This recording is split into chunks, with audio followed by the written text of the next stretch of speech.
Right, okay. So, um, you guys are in the middle of the dock ward.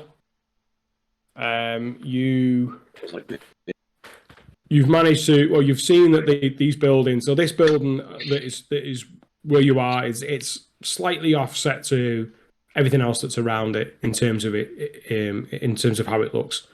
Um, you can see that the building itself is split into two. And it has an adjoining bridge on the first level, which goes from one side to the other. One side has got some large oak double doors, um, and the main building itself, you can see that's got sort of like a rounded front. It has a large oak door in the middle. You can sort of see that there's a flag hanging down like a long square sort of rectangle flag. That's sort of like a purplish color, some gold writing on it with the hanging lantern written on it. And you can also see that on the left hand side of that building, there's like a tower very sort of similar to Troll Skull. The building looks well kept. The street outside looks well kept. And as you were looking around, you could also see that there were a couple of halflings that sort of were just mooching around in that sort of area. Like I said, and that's where we left off. So, what do you guys want to do? anyone remember the plan? Plan.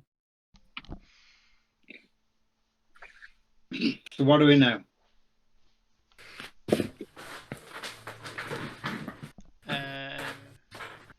Can I get my trident back off Isla, please? Yeah, give him his trident back. There you go, big man. How is everyone health-wise? Anyone get messed up at all in that scuffle? Just a mere flesh wound. Yeah. I mean, could use a bit of a rest to regain some strength, I suppose.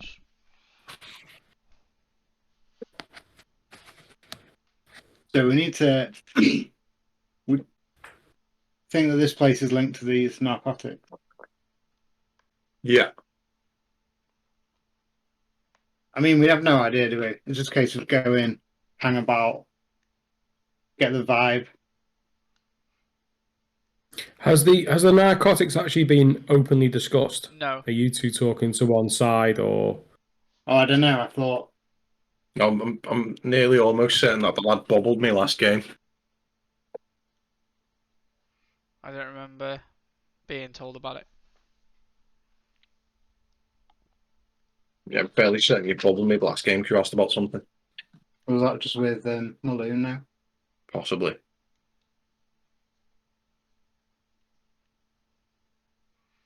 Can't remember.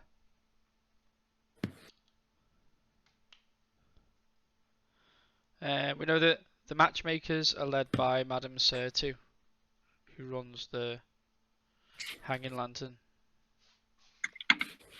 And that it's a place where the rich people like to go, all the bigwigs. Yeah, so we're trying to find out any information about a party. Yeah, the Castellantis kid's birthday bash. Yeah. Hmm. So we're trying to find out about the birthday bash, anything we can about the matchmakers.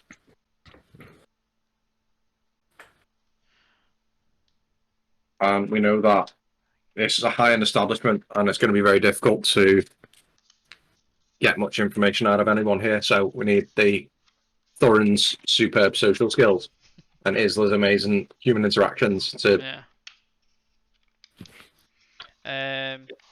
meld them together and fucking nail it. Yeah. The Castellantis, Amelia and Victorio. If you need to name drop. But I mean, to start with, I mean, we can we all just going to go in, or did we want to keep someone outside? Are we even Keep going to them be full. allowed in? What's Yeah, the, anyone. It's a tavern, isn't it? So anyone can go. I don't Yeah, know. it's Probably worth having someone outside to keep them watch. Is there No. anyone It's at a the door? it's a Malia, not Amelia. Amalia. Amalia, sorry. Yeah.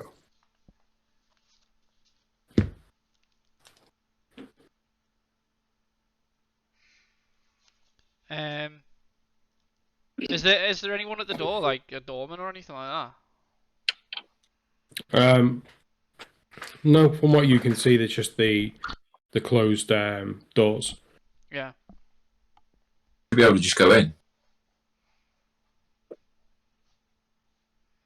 Maybe we should go in groups though, rather than all of us together. Or do you just want to sit outside for a bit Yeah. and see who comes and goes? Go out.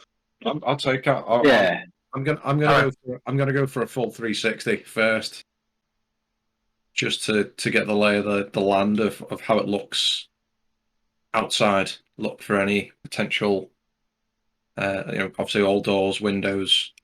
I'm also gonna give the floor a quick scope and see if I can see any grates in the floor on the streets, just to maybe get a bit of a beat if there's a sewer system that would run around here, considering what we know about people using the sewers.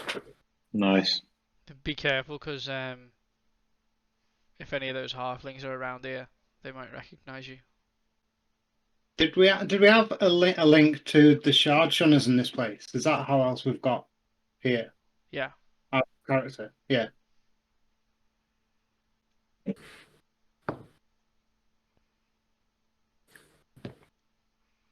Yeah. Yeah. So, I'm going to stick by it as though while we do a little sweep of the perimeter. So me and Tals will do a 360 if you guys want to go in, and then we'll come in and join you. Yeah, I reckon we do it. sure. Yeah. Also, any halflings like that, appear to be talking to each other in halfling, I'm going to be making a very specific effort to try and earwig and catch any snippets of information from them as well. It's seen like all the halflings around, so I'm just going to be listening in and earwigging. So Right. So before we go in, what information are we after? we want to know about this More- party. Yeah, more about the party. What do we want to know about the party? Where is Get it? it locked When is in. it? How can we get? Can anyone be invited?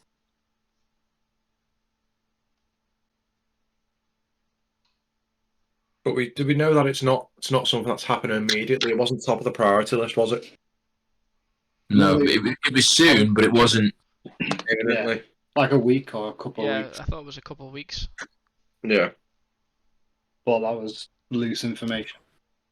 And there's a relation as well, wasn't there? Like Blackwood. Sure, Yeah, Blackwood he mentioned was. there. We've He was at the linked Blackwood. tailors, the laces mercery. Yeah, we need to do that still. But we've Yeah. linked Blackwood to the shard shunners, haven't we? Through the fact of who's been turning into Yeah. where at. Yeah, Nobo was chasing after him. Yeah. Yeah. So, but I don't suppose we're going to get any here tell of Blackwood, but we should keep our ears pricked. And then anything about shard shunners, or anybody mention anything about what went on down the field ward of the now burned down tavern? Yeah, what was DM question. The halflings that I can see or that we can see around the place, do they seem to be wearing any specific or similar type of clothing, or are they just kind of in a ramshackle of different clothing? Yeah, it's a bit of a ramshackle. I don't think they don't look well, they won't look well dressed. They don't look they're not wearing any sort of fine clothes. How do Yeah, I from look what in you can comparison with them? Not on par, um or do I stick out a little bit? Or Well, I mean, you tell me what is Isla wearing? Just like his normal attire as per the brown loose pants, blue top, Yeah, leather armor. His blonde hair. yeah. He's not made any extra effort other than what he normally wears. Yeah, so from what you I would say that you were slightly better dressed than they were, Okay. marginally. Yeah, all right, that's fine. I can live with that. What's the gang with the eyeball tattoos? Xanathars. So we need to be keeping an eye out for them as well, because obviously if word gets round that Negan, I like your point. That's a good shout. They just jumped us once. I think we need to be on the lookout for eye tattoos, because obviously that could get messy quite quickly. Pan's Labyrinth. I think if anybody in there was on the lookout for you, they'd probably send for help before, and they'd probably ambush us when we leave, if anything. They'd fucking need it, lad. Well, yeah, if that show was anything to go by. Okay. How big's the plume of smoke down the road? The oil has started to die down. When you consider how long you were actually fighting for, it wasn't really that long. It was less than a minute. So making your exit, yeah, that started to die down a little bit.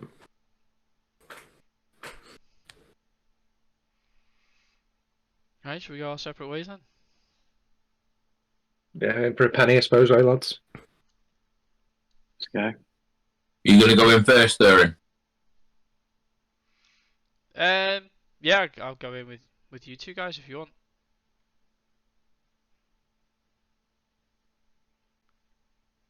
Yeah, just all walk in there together. Yeah. I'll take the lead. I'll start walking over and head through the door. Follow closely Okay. by Ulfgar.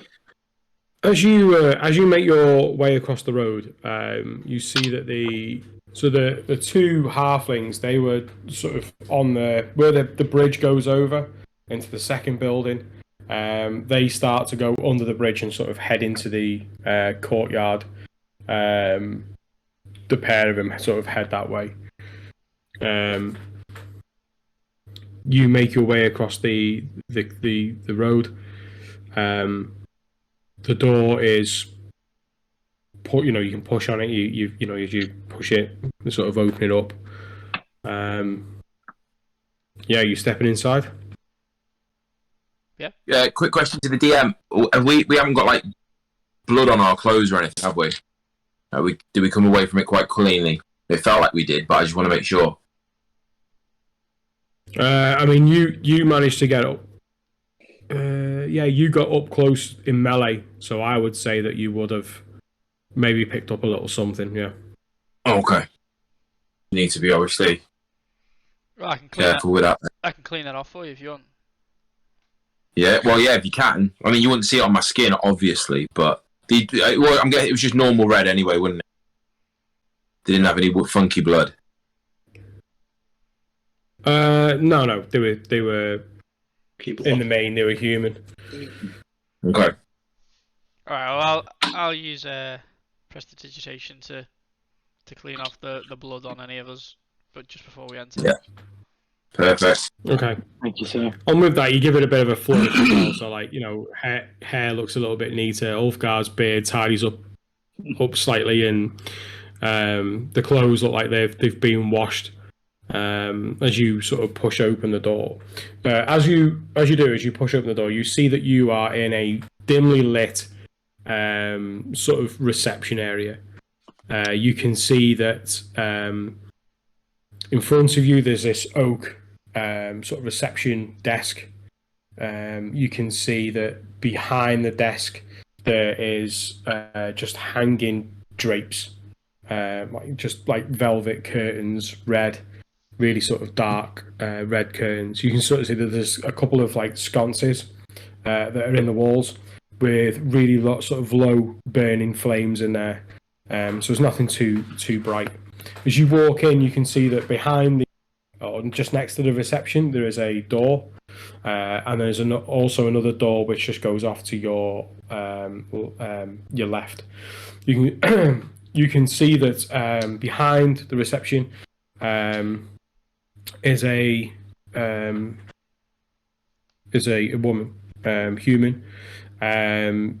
She's tall, blonde. She has a curl to her hair.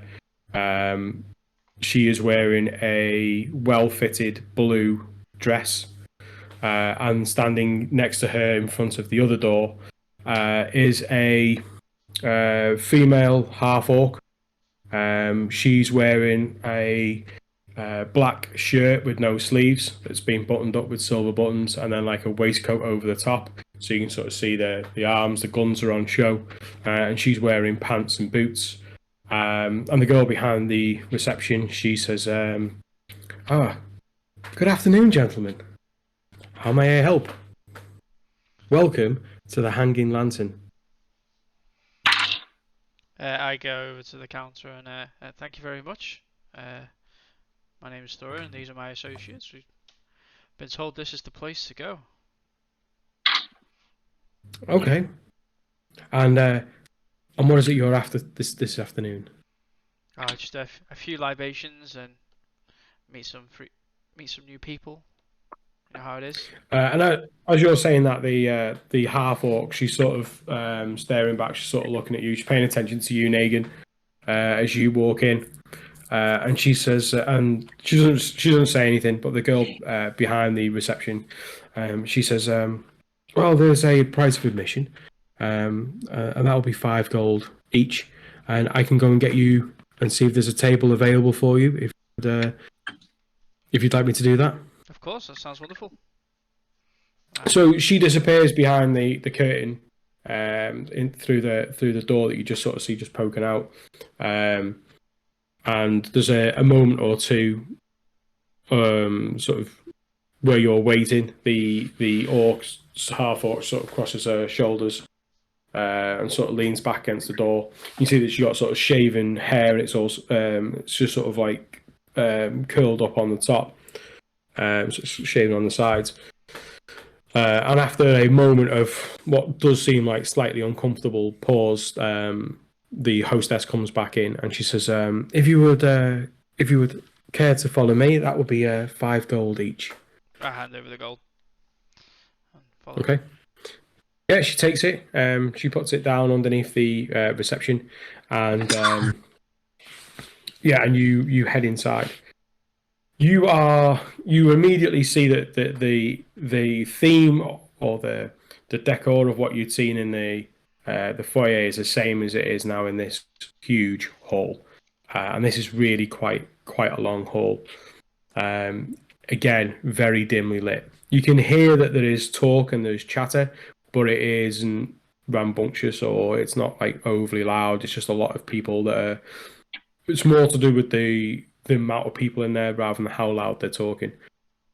As you survey, you can sort of see that there are booths along each side of this this feast hall, as it is, and you can sort of see that in the centre as well. There are sort of booths again, but open on both sides. You can see that there are lots of equally beautiful people as she is, that are walking around with trays of silver, handing out, putting drinks down on tables.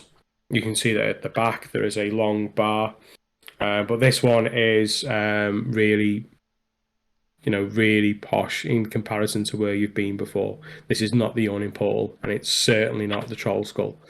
You can sort of see that there's quite a few people, men and women, that are working behind that bar. And she walks you down to a booth in the centre. You're about halfway down. And as you start to walk down, you can see that actually the ceiling is open. You can sort of see that there's a balcony that runs in a square all the way around. And as you look up, again, this is very dim. You can sort of see that there are people sort of standing and leaning against the balconies. You can sort of see that they've got drinks in hand or they're chatting. They're looking over and sort of, just socializing in general. As you get led and drawn to this table, she says, "And will this be adequate for you?" Yes, Looks seems fine. good. Okay.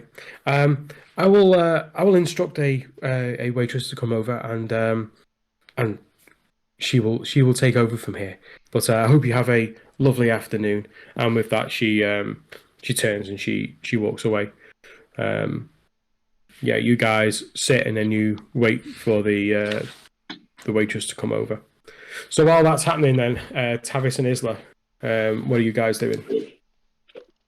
I just want to take a slow 360 of the building, the bridge, the other building, looking at entrances, exits, and trying to ascertain anything from the floors of directions of sewers and stuff, whether one's passing underneath each building or which building or just anything like that.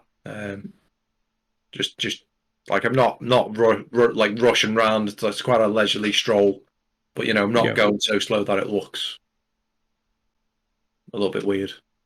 Okay. Yeah, from where you are, sort of running in front of the building itself would be what would be like the main road, if you like, the more wider of the roads in the area. The building that's opposite is long. So the building that you've got your back to is long with sort of small circular windows. Nothing large and nothing frequent. They're just sort of dotted all the way along. Sort of typical of what you would see when you've looked at warehouses and stuff like that in the area. When you look at the building itself, and you look further down the street to your right, you can see that from where this secondary building, which is connected via this bridge, when you can see where that is, the adjoining building is sort of right next to it. And again, this sort of follows the same sort of theme. Between the two buildings under the bridge, you can see that sort of opens out into what looks like a courtyard. Looks like somewhere where, obviously, with people visiting and whatever else, there's place that this would be where the bulk of the sort of traffic and carriages would go throughout the day. Alongside the building on the left, you can see that there is a smaller road which goes off. So you can sort of see that the path, if you like, the pavement goes around the tower, which is adjoining the building itself, and that carries on going. But again, you can sort of see that there's what look like sort of lodgings, if you like, nothing where it's like a tavern or anything like that. This road looks more like it's for dock workers or people that sort of live and work in this area. And then in amongst that is more sort of warehouses. You can sort of see that there are signs with barrels on or crates on. You can sort of see that there's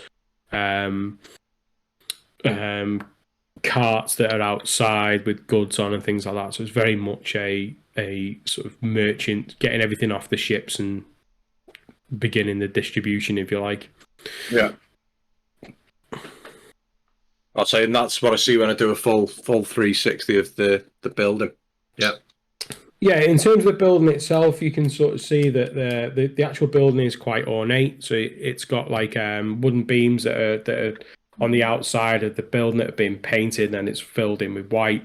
You can sort of see that the main sort of building has got windows built into the roof. You can also see that the tower is sort of well looked after with the weather vane on top of it.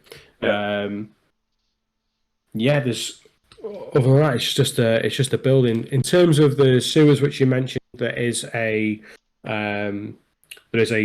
sewer cover, which is in the road running into where you were going to the courtyard. So it's in the road, but it's sort of square with the entrance to the courtyard. And any workers, say, or seaman workers hanging, say, out the back having a break or anything like that? For the time of day that it is, it's quite quiet. I like the pun. Okay. Everywhere. So I was gonna hang around a little bit longer to see what sort of people come and go. Yeah, might be worth. You might get more off some of the workers. Maybe we can have a bit of a chat with them. Yeah, Yeah,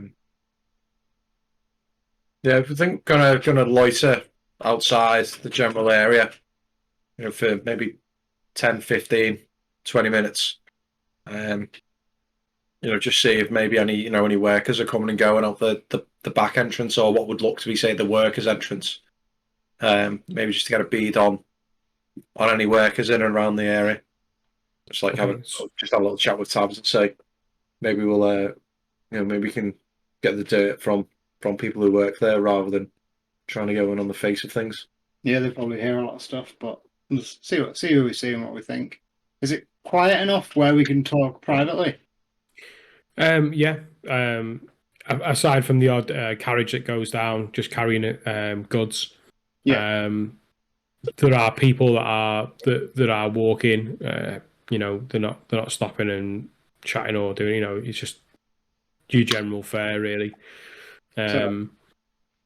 Just say, so these narcotics or these drugs that we've been like kind of looking into. Mm. Well, do we know the Shard Shunners potentially been involved in that, and then Blackwell's been involved with them as well in terms of the were rats and that whole situation.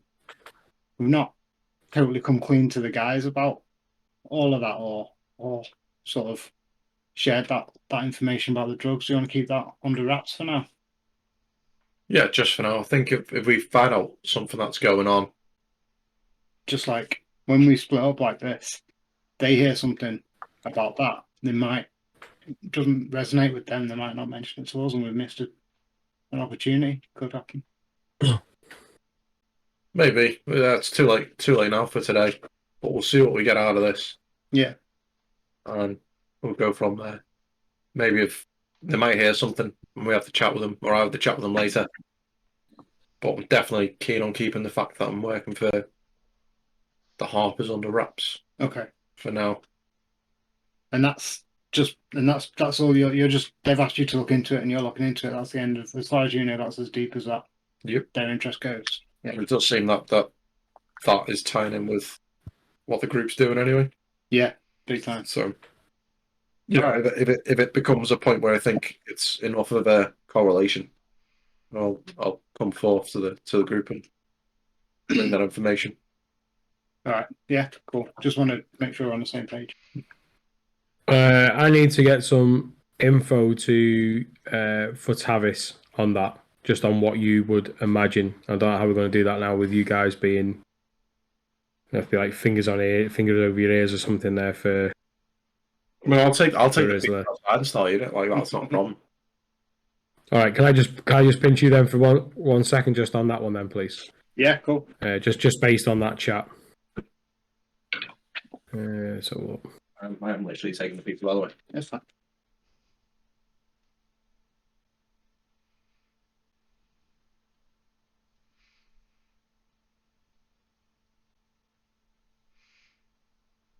How's the match going?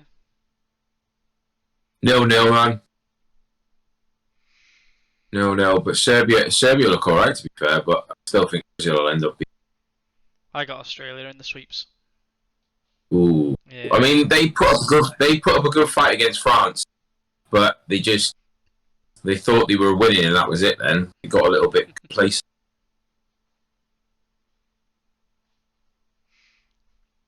Yeah, I'm not getting my hopes up. No, I wouldn't start planning anything with the winnings. I won last year, so it was alright. Did you? Yeah. Well,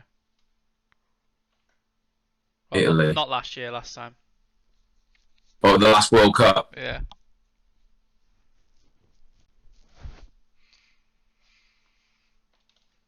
How's the household going now, man? It's getting there. I'm waiting for Rufus to come round and fix it. Oh, really? Yeah, it's How long have you been in there now? 2 years. I've got my mortgage meeting tomorrow for my renewal. Bloody hell. I know. 2 years in March it'll be. Crazy. I know. It's still not finished. Yeah, it takes time, doesn't it? The thing is, that, it's a nice place, so it's going to take you time. Yeah. You can't rush it, because if you do, it'll just end up going over things and going over it. Well, I'm already doing that because Steph wouldn't let me finish things, and she just paint over stuff before it was ready and things like that. So there's staining on the walls underneath some of the paintwork, so that needs sanding back and redoing. Really doing it, yeah.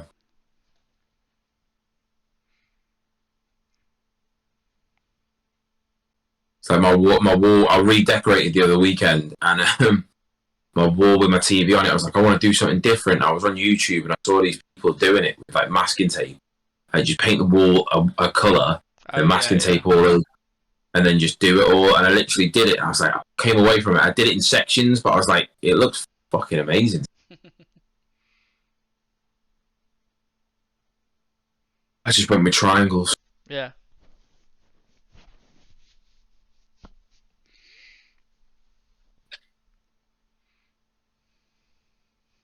How are you guys doing? Good, you?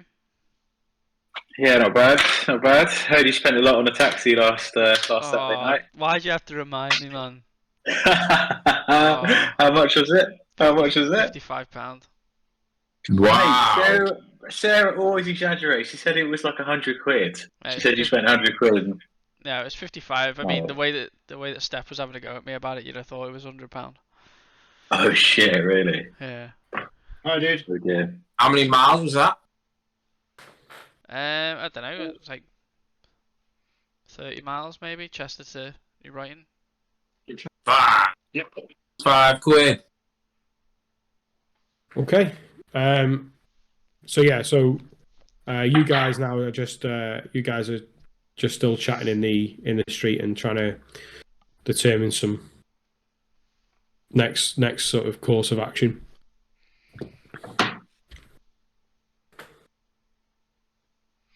Yeah.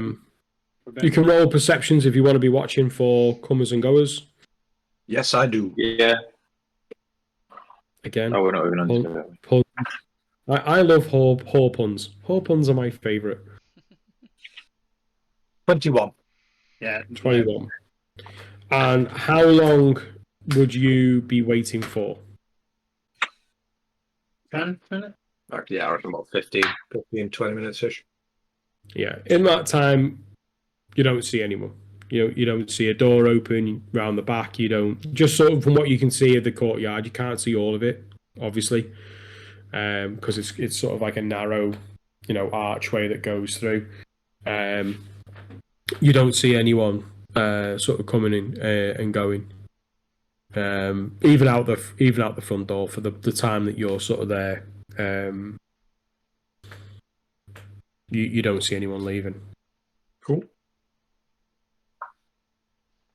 If we head inside, should we keep a distance from the rest of the guys?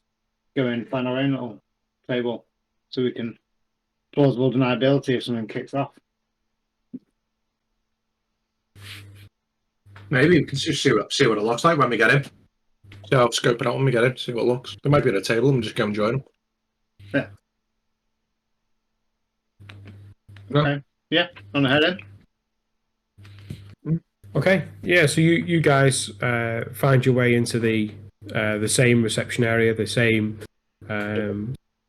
woman's sort of stood behind the oak reception, and you can see the half orc in black off to one side, and she says, "Good evening, gentlemen.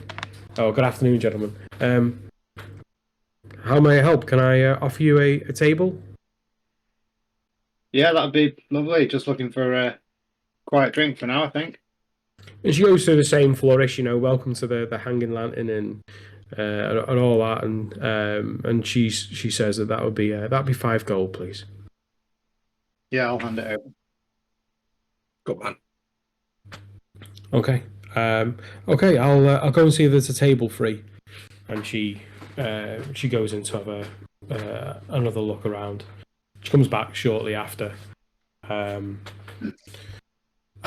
she walks you in, and she walks you sort of a third of the way down. Again, you can sort of see the same things. You know, the balcony, the bar, people walking around, and you're about a third of the way down, and you're in a booth that's on against the right hand wall. And she takes takes a seat, and she says, I'll have someone come over and take your drinks." As you say, is it busy today? Well, no busier than usual. Yes, we're quite busy, but you know, that's just the way it is. And excuse my naivety, but it's my first time in here. Is there a menu? You do food as well as? We will cater to any requirements. If you let the waitress know what you would like, then I'm certain that she will go and find it for you. Fabulous. Sounds lovely. So with that, as you sort of take your seat, you're sort of the table that you're at, the chair that you're at, it's a soft leather, really sort of cushioned, really comfortable. The table is really highly polished oak. There's a small candle lit in the center of the table, just given to the dull light, as in every table. And yeah, you get the feeling that this is quite, you know, snug. This is quite an intimate place. With that, Negan, Ulfgar, and Thorin sitting at the table. Okay, well, there's two sides to this table, so if you let me know which side you guys are facing, obviously it'd be four to a table, so I know who's facing which way. And same for Tavis and Isla as well. Might as well decide where that is as well. So which way would you be facing? Towards the bar. So Thorin towards the bar. Anyone sat next to Thorin? No, I'm opposite him. Okay, opposite Thorin. So you're facing back the way you came. Ulfgar, which side are you on? I'm sitting next to Thorin. Okay, so you're facing the bar as well on the other side. And then Isla and Tavis, which way are you facing? If I could, I would want to be facing where the guys are. Did I see where they were when we walked in? Perception. Just give us a perception check. Natural 20. Yeah, you see Negan looking back at you. Negan, you see Isla as he's walking up, following and trailing the receptionist. And then you see that they take a seat. So, Isla, are you going to be facing up towards Negan? Mm-hmm. Okay, so Tavis, you're facing back then the way that you came from. Yeah, cool. Okay. Okay. So after a couple of minutes of waiting, and you are made to wait, and there's nothing that is rushed in this tavern.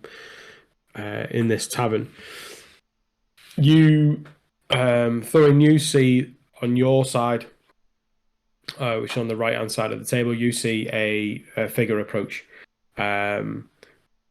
You can see straight away that she's of elven descent. She has long jet black hair, pinned straight. She has a fringe. She's really pretty face, and she has an emerald green dress, figure hugging dress on. And she walks up and she says, "Hello, my name is Velna. May I get you a drink?"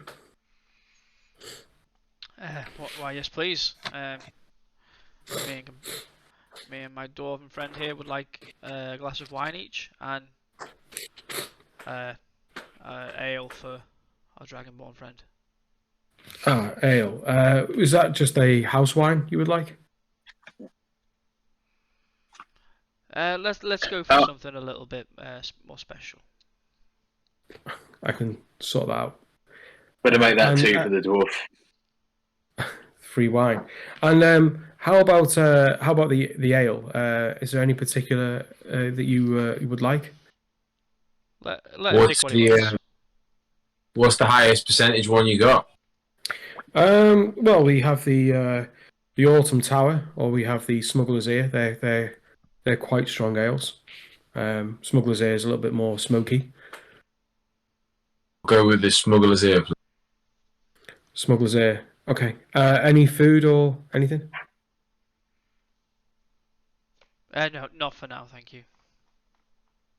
And she sort of turns and she walks back to the bar. Yeah. So I think just all of you just roll a perception check. Yeah.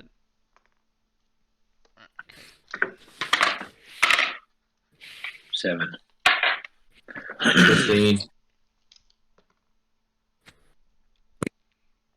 22. 22. Thurin, you recognise the names of the ales, and you instantly recognise that these are Casper Reynard's ales. Yeah. So this is part of the Mad Howler Brewing Company. Okay. Are you doing anything while you're waiting for the drinks? Yeah, I'll just say to the guys, what I'm thinking of playing it in here is me and Ulfgar are trying to set up the Troll Skull Manor as a gamble house, and you're our bodyguard. What do you reckon? Got it. I think that's a great idea. We're new to town. We're trying to set up a new business. Trying to make doing some networking in here. Nothing wrong with that. Sounds good. Okay. With that then, Isla, you see a waitress sort of heading down towards you. She is human. She has blonde hair, which is in a fishtail plait running down her back, quite long, and again figure hugging dress as she gets to the table, and she says, "Hi, my name is Sigrid. I will be your waitress today. Can I get you any drinks?" Yeah, my mate. Yeah, nice to meet you, Sigrid. What would you recommend? Well, the Mad Howlers always a favourite, but we have a range of beers or house wines. Yeah, I'll take a howler. I'm not tried one of those yet. Yeah, it's golden. Two Mad Howls, please. Yeah. Anything to eat? Have you got any fish? What kind of fish? Fancy fish.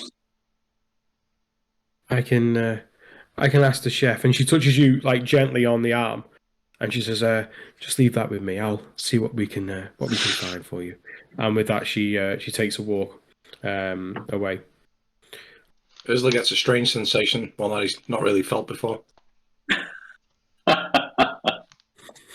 Short.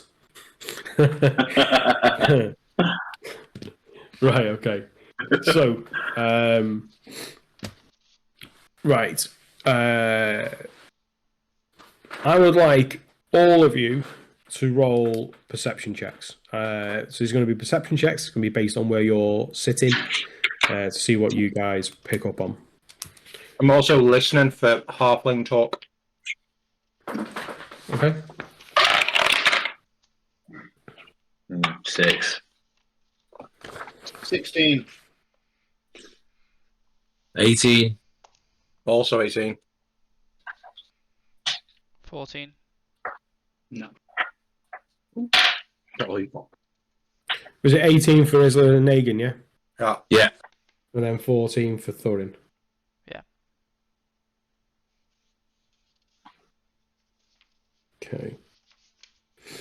Okay. Ulfgar, you sit there and you have never been in an establishment that looks anywhere near like this in your entire life. And you're just sort of constantly just sort of looking around. What's going on? Where am I? You know what I mean? Yeah, you're just sort of completely bemused by it. Yeah. Tavis, off to your right, so in the center aisle next to where you are, you glance at a really big bear of a man, human. He's got quite a ginger sort of moustache, but you can sort of see his hair is, or would have been ginger, but is now starting to white, grey, and things like that. He's wearing sort of really sort of ostentatious but fine clothes. He looks like he's everything's sort of got a tassel on it. You know what I mean? He's got like a sash on it, and there's a bit of tassels in. You know, he's and he's sort of sitting. He's quite a big fella. He's in his 60s. Quite a large gut on him. Opposite him is a woman who would be late 40s, early 50s. She's got blonde hair, which is sort of cut quite short, and it's quite curly, so it kind of like bushes out a little bit. And she's sort of leaning into him, and she's got hold of his hand, and they're just quietly talking. Isla, you can also see this, but Tavis, what you pick up on is that quite quickly he just wipes away a tear and just dries his face, just ever so quick. The reason why Isla you don't see it, we'll come to that in a second.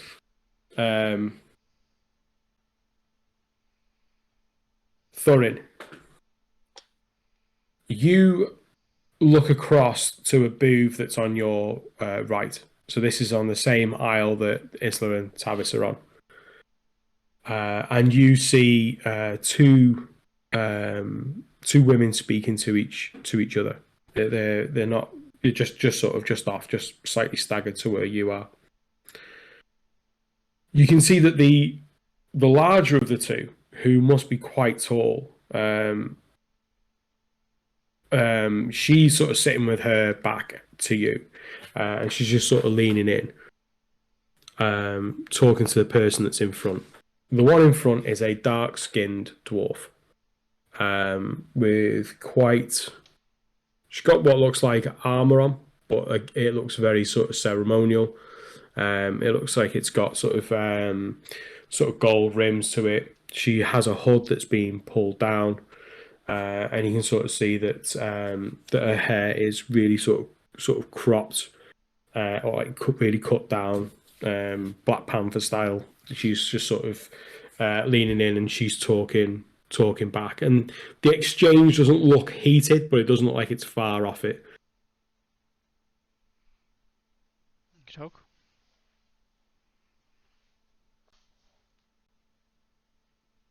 Okay, Isla and Negan. Negan, you catch the glimpse first and sort of have a bit of a double check. And as you're sort of sitting there, a person that walks past looks vaguely familiar. This is a halfling woman that you've seen quite a lot in the Yawning Pool, with quite sort of mousy blonde, tight curly hair, and you sort of see her just sort of walking off down the aisle.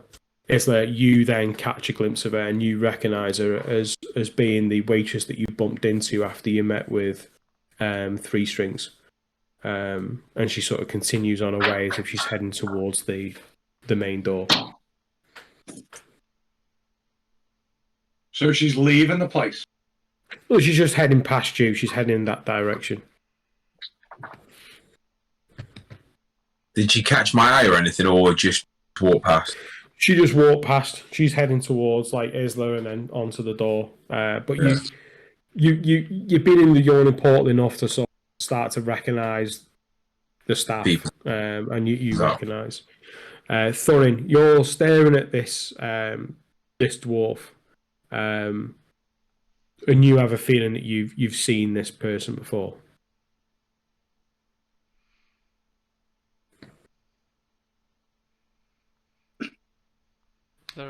Would I recall where from?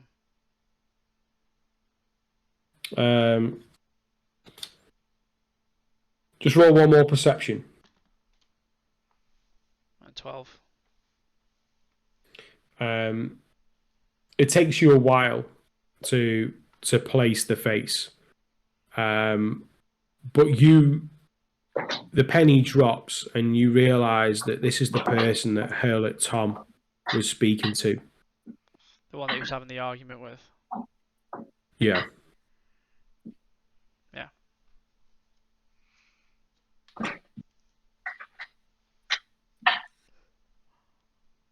And it looks like she always has heated conversations. So with that, the drinks arrive. There's 3 glasses of a house red, and then there's the ale then for Negan, and then sort of almost about the same time the drinks get brought over. There is a platter with a white fish, roasted potatoes on it, and it's all sort of in amongst garlic and different herbs and different things like that. You smell like white wine in there as well. She places it down in front with a couple of forks and a couple of spoons that she just lays nice. And then she says, "Well, if you need me, I will be around. Just give me a wave and I'll come over. And I'll leave you to enjoy your lunch." And no, that was Sigrid. Oh, right, She sorry. dropped the food off. But for you, for Velna, Velna says, "Would you be interested in anything else that we might acquire for you?" And what's that? Well, you're in the Hanging Lantern. We have courtesans. Maybe you would care for some company at your table.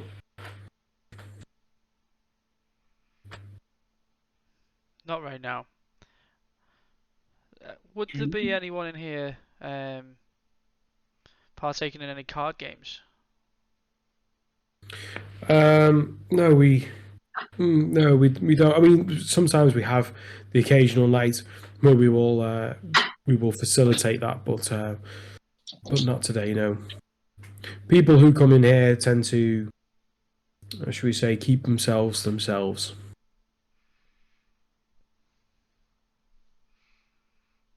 It's good to know. We came here for a little bit of networking, but maybe that's not maybe this isn't the place for that. Wow. But it's the place for other things.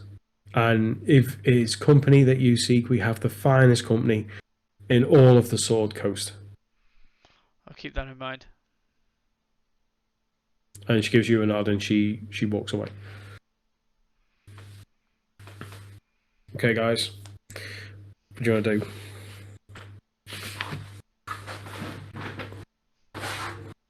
How's the fish? Yeah, Isla's not there. Isla's there's the fish arrives. He kind of like thanks, and immediately goes to follow the halfling waitress that he recognizes from the yawning port. I'll be back in a minute. All right, okay. Don't do anything I want to do. When nature calls. Yeah, and you sort of see that she's obviously walking in the back. She's just sort of getting towards the back, the door that you came through. She got it back to you. No, that's fine. I'm just going to keep following her and see if she goes like outside, or she like stayed in the foyer or whatever? No, she you see that she opens the door that you walk through. The door closes behind you. Sort of see the light from the foyer itself, and that door just softly comes to a close behind her. Yeah, got a quick step on to get to the door to see where she's gone. You sort of see that she sort of nods to the girl on the reception. You've got hold of the door, and then she walks straight out the front door. And as you've got hold of that door, the receptionist says, "Are you okay? Is everything all right?" Let's go here. Yeah, I think I recognise that woman. I just want to just gonna have a quick chat with her. If that's all right, and then just carry on following the halfling out the door. Okay. Yeah, you walk out, and she's walking down the street. She's sort of heading in the direction that you came from, so she's turned right.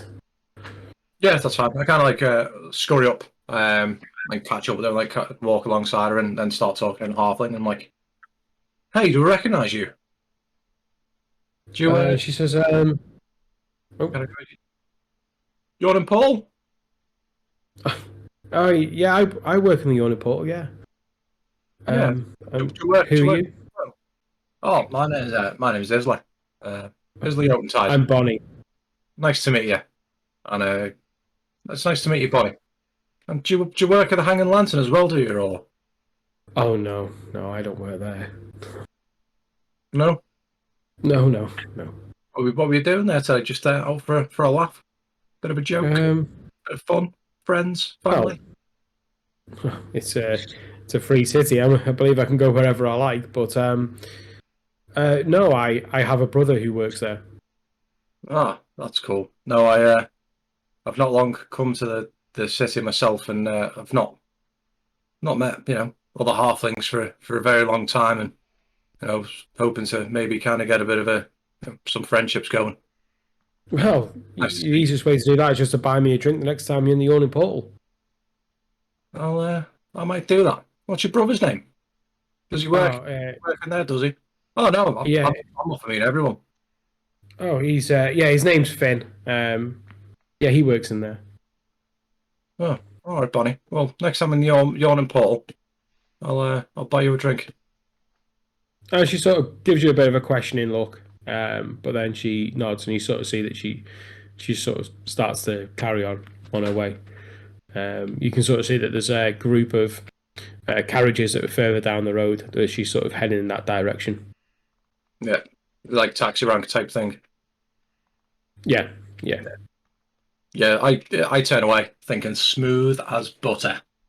Couldn't have gone any better. Yeah, and I'll just like kind of feel it's a bit of a strut back to like that couldn't have gone. I'm the man. Nailed it. Nailed it. Yeah, you might think I'm gay, but nailed it. I'll head back slowly head back to the Hanging Lantern. Okay. And go. So Got nothing out. yeah, you head back. The women in the foyer sort of nod, and she watches you as you let yourself back in. While you've been gone, the waitresses have been walking around again. They've put down like a bowl of like nuts on each of the table, and also a bowl like a dish of dried tobacco, which is just sort of complimentary on the tables. The air in here is quite smoky anyway, and you can hear that there is laughing and again the little nattering as you make your way back to the table.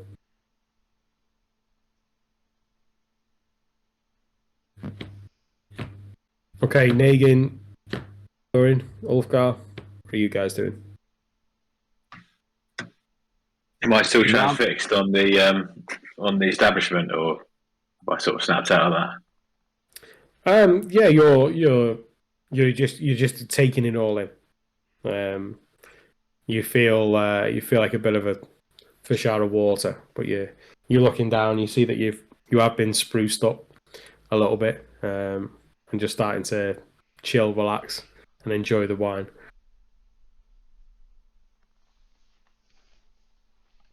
Around and seeing if I notice anything or recognise anyone. Roll a perception check. 18. 18.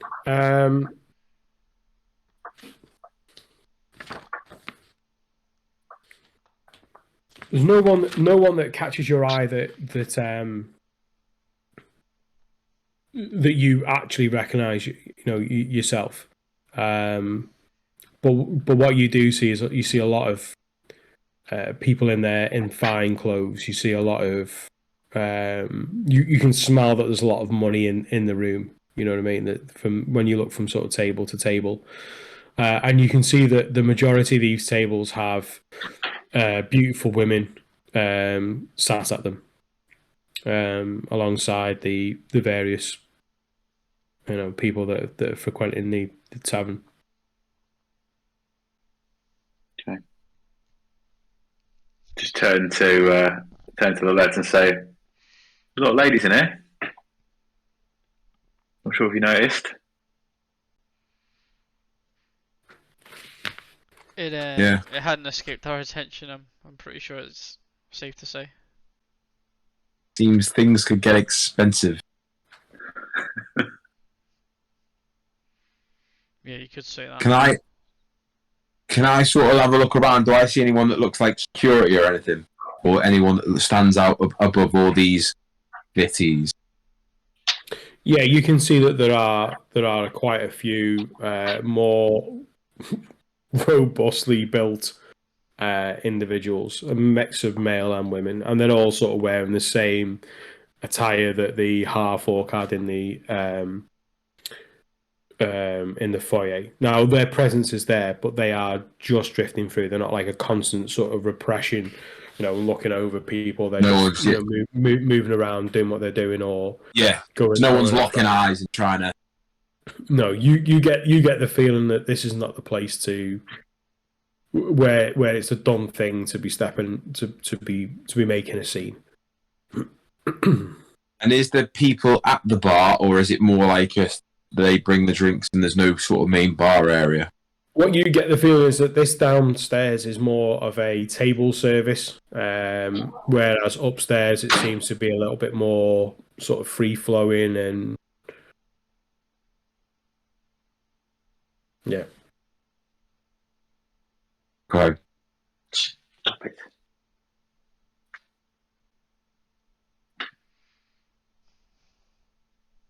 I point the dwarf out to Negan. It looks like she's always having heated conversations with someone. You must have a problem with him. It's a tall woman that she's talking to, isn't it? Is it a tall woman? Yeah. You can't really make out. Her hair is tied back, and you can sort of see from like general ear area with she looks human. Sort of the jawline and physicality of her looks human. She is really sort of tanned as well. Got a really sort of tan complexion. Would you can you hear anything of them? You would get a better view of her, Negan, because you're sitting across the table from Thorin in that direction. So you would have what Thorin can see is just sort of the back of her head, whereas you would probably get a better view. Does it seem as if the conversation's getting more and more intense, or is it sort of just already just at that point anyway? No, well, make a perception for me. Oh, 16. 16. So the first thing when you glance over and just sort of taking it in, but not, loitering and, trying to just stare. The first thing that you take in about the individual sat opposite the dwarf is that they are wearing a city guard uniform. You can see that they are engaged in a conversation, which it's not like heated, like they're going to start fighting, but they're talking with a purpose. Yeah, they're talking with a purpose. Yeah, can it's not like chit chat. Can Thurin see the city guard, or is that just me? So Thurin can see the back of her head, the sort of the side of her head, because of where the chair is, the booth. But you can sort of see more, her as a profile. I want to do it sort of like a football player and go like that, sort of covering my mouth, and then say it looks as if she's talking to someone from the city guard. Okay. And you said she's wearing like a ceremonial armor. Yeah. Do I get that as like a religious sort of armor? Would I know if she worships like a particular god or something like that? Roll a religion check. 15.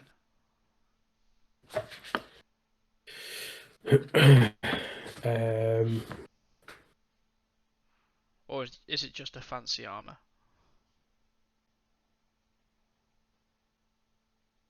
15. You can see that there is a sigil there, but it looks obscure to you, and you haven't really got a clear view of her.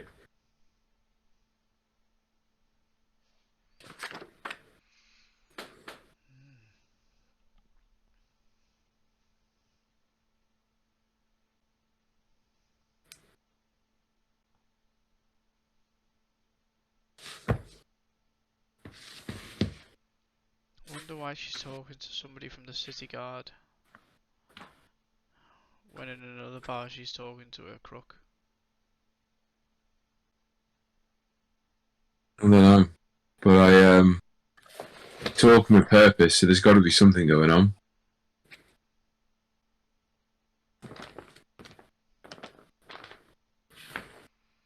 Think we should wait until one of them leaves and then go and ask the other one, or do you reckon it's not the time? I have no idea.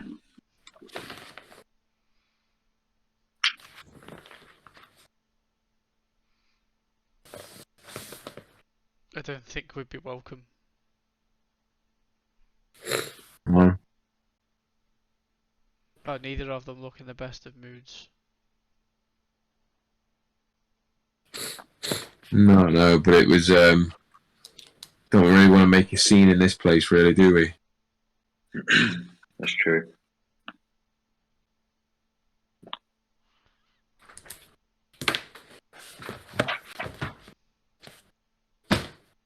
Okay, so while you guys are chatting about that, then Isla, you return to your seat with Tavis. Yeah, so as I return, can I take a quick glance of people sitting there and specifically looking at their lips, looking for anyone who's got dark purple lips?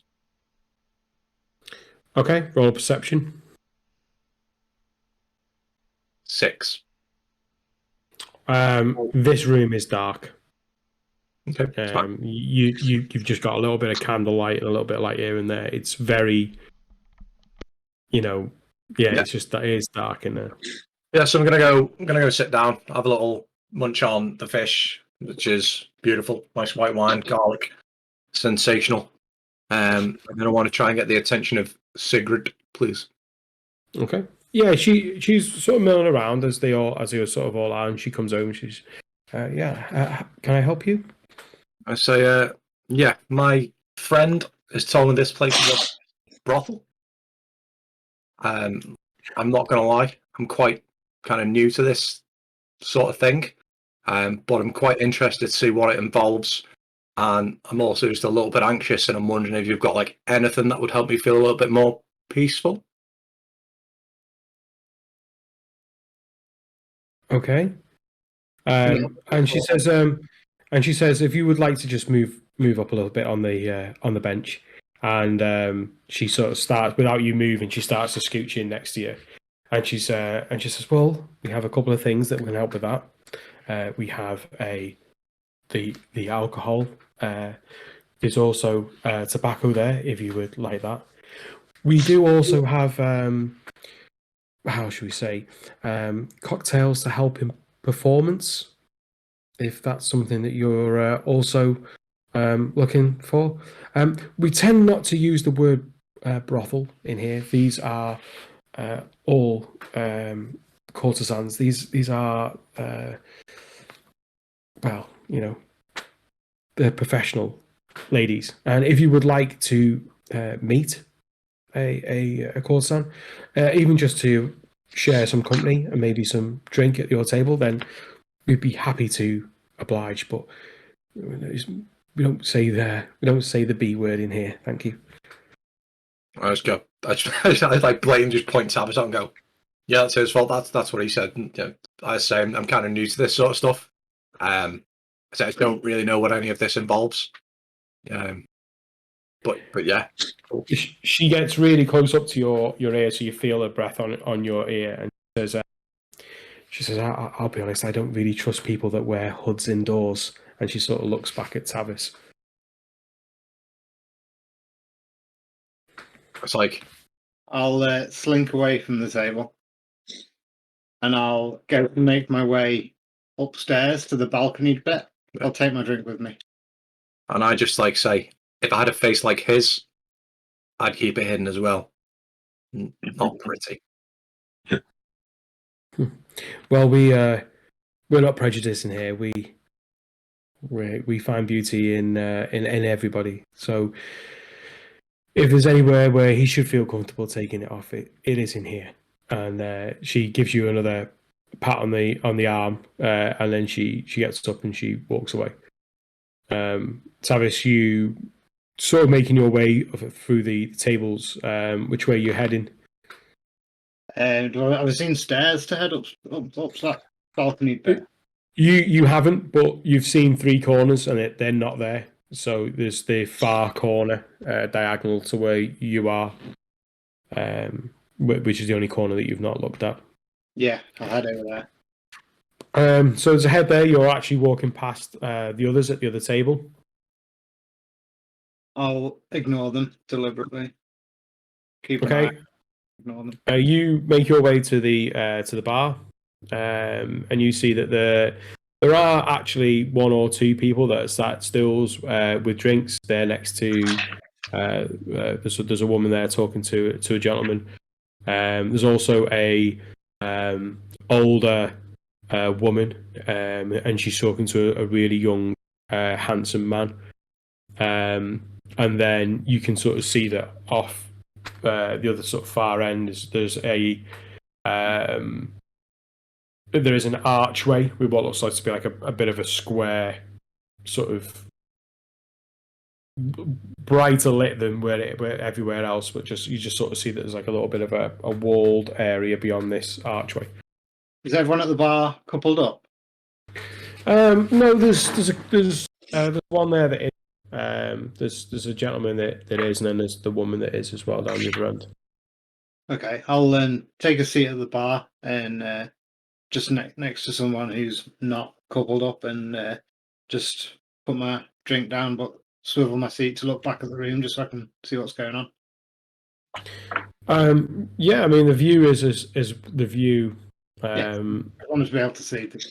Yeah, you obviously you can see that there's more now of different sort of pockets of people. You see that there's sort of girls that are laughing alongside the gentleman that's there. There's more gentlemen and beautiful ladies than there are, the sort of the other way around, if you like. You get a very sort of Playboy Mansion type vibe to the how they look and how they sort of act. And did I hear, just as a matter of interest, did I hear Sigrid make the comment about we're not prejudiced, we find beauty in everyone? As you were sort of getting up, I would say maybe just caught it before you were walking away. Okay, cool. Yeah, I'll just hang here for a little bit, keeping an eye on Isla. Okay. The barman, he says, "Can I get you a drink?" Shortly, I'll let you know when it is running out. What's good? Anything sort of top shelfy that's I wouldn't find in the average place? We're fond of the brandy in here. Yeah, if that's something that you're after, but yeah, it's standard bar, and he's friendly. You sort of see that there's more sort of girls that are coming up with orders and things like that he's dealing with. He's busy. Yeah, it's fine. Yeah, thank you. Okay, is there you staying where you are? Yeah, I am for now. Can I overhear anyone talking nearby?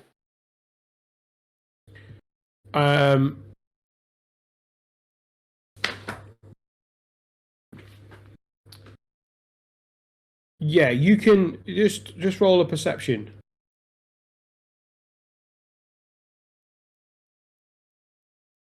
18.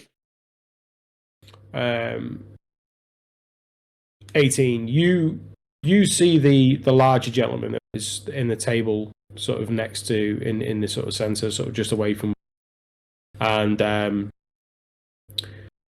you can see that he starts to move. He finishes glass. He puts his glass down and he starts to move things away. And he looks at the woman that's opposite him, and you can see that there is real emotion on his face. And he leans across and he strokes her face. He puts his hand on her hand and he clutches it, and then he pats it and he gets up. Comes from behind the table. You sort of see this huge bear of a man, and he sort of straightens his things out, and then he throws some gold down on the table, and then he starts to head off in the way of the exit.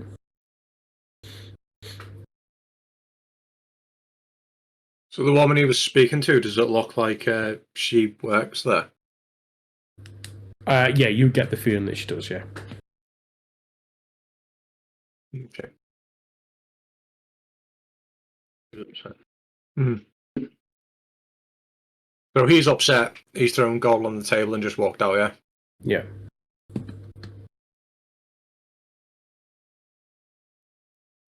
Yeah. I'm just going to get up and go over and start speaking to him. Yeah. And what do you say? I say, is everything all right? He looked a little bit upset. And does she look up? How does she look to him? Does she look upset or agitated or not bothered? I won't say that she's not bothered. She doesn't look either agitated or annoyed or upset or anything. She just starts sort of collecting the coins up on the table, starts to pile the dishes together and the glasses and stuff like that. And in comparison to me, that guy's huge. Oh yeah. Yeah. And I just go up to him and go, just a quick question. You know, man of my stature, I have some issues with bigger people, and I'm just wondering what you've said to someone like that to upset him, because that'd be a really handy trick to know, because that was pretty impressive. I hadn't said anything to him. He's a regular. He comes in and we chat, and sometimes he's happy and sometimes he's not happy, and he pays, he says nice things, and then he leaves, and I'll probably see him again next week. Just kind of like tongue-in-cheek it, and like, what's not to be happy about? You know, beautiful women, nice food, drink. What could there possibly be to be unhappy with? I'm not one to share in other people's problems, but I Yeah, I listen to him, and he treats me nice, and he buys me dinner, and that's what it is. I take out 20 gold and just say, and everything before the word "but" is a lie.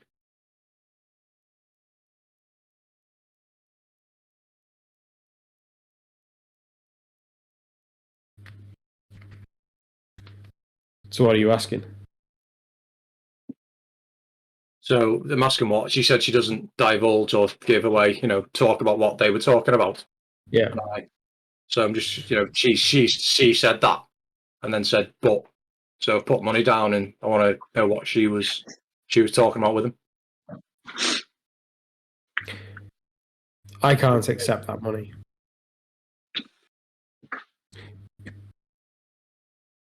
I'm a courtesan, and I have people that visit me regularly, and I would like to continue that.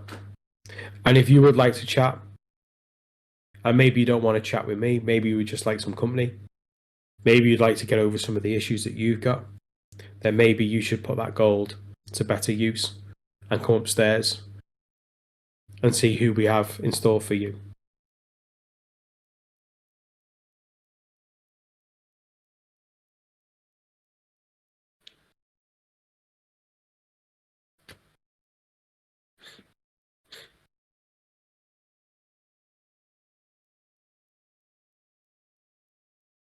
I'm gonna pick up the gold, and go. Fair enough. I'm then gonna go to the bathroom. I'm gonna go into my pouch, and I'm gonna pull out a potion of invisibility, and I'm gonna drink it. Okay. So the area, the bathroom that is when you first came into the actual the room itself, the bathrooms were just off to your left, sort of in that that right hand corner. Yeah, you go in, you scope it out, and you pull out the potion. So, potion of invisibility. What's the stats on that? I have no idea. I just know that we've got 2 of them in the bag that I have, and Okay. I have taken one. You've taken one, yeah? Yeah. I'll say I would like to say I'd assume that I'd know what it would do, because if it's like going to be like a minute thing, then I probably wouldn't take it. But if it's like an hour thing, I probably would.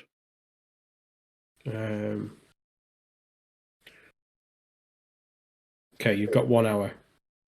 Everything that you wear and carry is invisible with you, and the effect ends early if you attack or cast a spell. Okay. You take out what looks like an empty vial. There is nothing in it. But when you shake it, you get that motion of that this has got a liquid in it. It just looks like it's an empty vial. You uncork it and you take a swig, not really sort of expecting it to do what you think it's going to do. But you look at your hand and you start to see that your hand is becoming invisible. You look down and legs, torso, everything is now invisible, and you look over at a mirror, and you don't see anything. Cool. Right, as soon as I see that, I'm off on a merry little adventure. Okay. Did I see him go into the bathroom?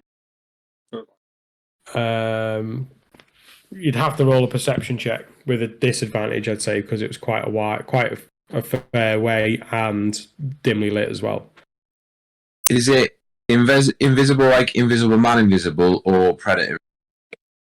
The invisible. Gone. Invisible Like- man. Like Nothing. Frodo. Gone. Yeah, no. Yeah, get it. Like Harry Potter with his cloak. I'm invisible.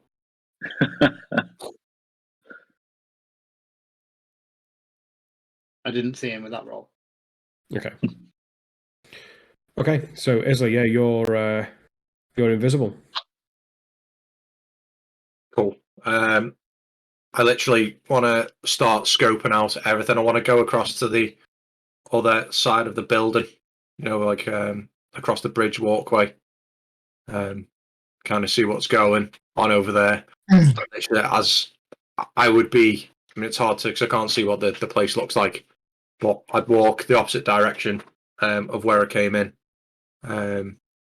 Basically, looking any nooks, crannies, hallways, doors, listening in on like conversations that would pique my interest, that I'd picking up keywords for, anything to do with drugs like Lady of the Peace or the Emporium or whatever it's called, Blackwood, parties, Casper Reynard, just any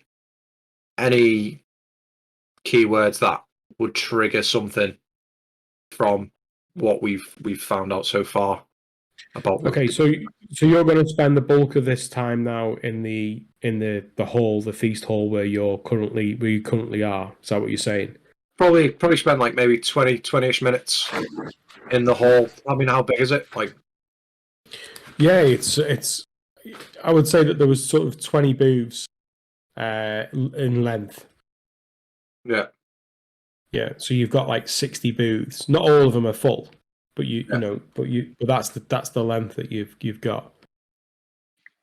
Yeah, I'll probably spend maybe 20 minutes, probably half an hour in the hall.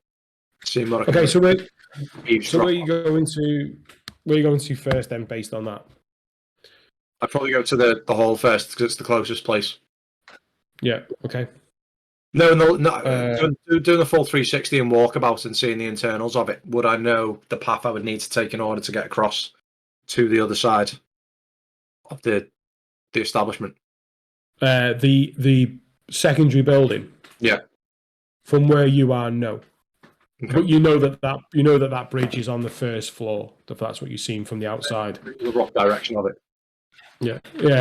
Oh yeah. From where you've gone in and you're facing down towards Tavis at the bar, you know that building is on your right. Okay. Tell you what, go to the other guys and I'll have a think on me plan and execute it. Okay. Okay. So you guys are sat there now, sort of debating what's going on at the other table.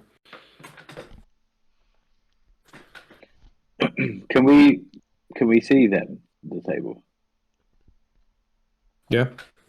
Can you see who? Can we see Tavis like on his own at this point? You've seen that Tavis has walked past and he's now at the bar, but you haven't seen Isla. Right, okay.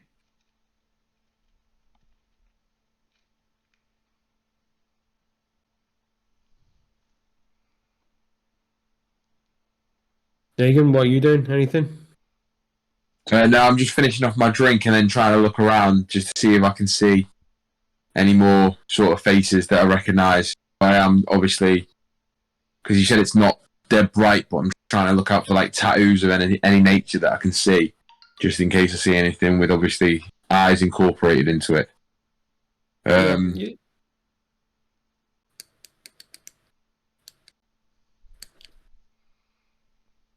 You don't see anything of that sort of nature. There's no one that sort of bears those sorts of descriptions. This is more of a high society type do. Okay. Then can I just try and catch the eye of a server again to try and get some more drink?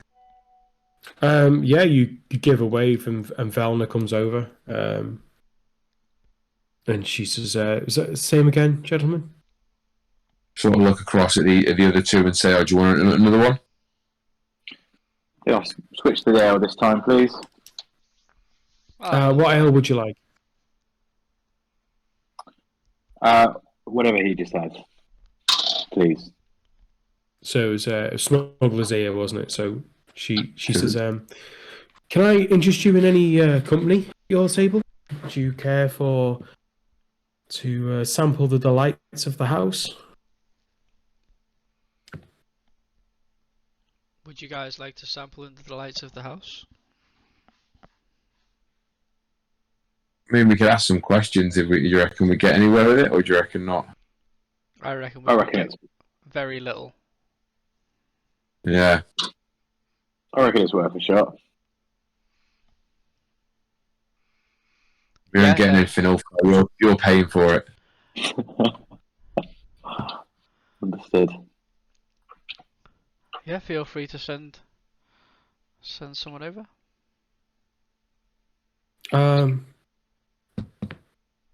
That's not really how it works. We're the matchmakers. Now, who am I matching up? There's a big man over here, I reckon. I would be interested to see that. Sorry, just you, or one for each of you, or Well, we see how well you do matching him with someone, and then me and my friends here can decide whether we do something like that. and she looks over at you, Negan. She says, "Would you care to follow me?" I need to bring my drink. You can bring it if you like. Okay, yeah. So I pick up my drink, and yeah, follow her.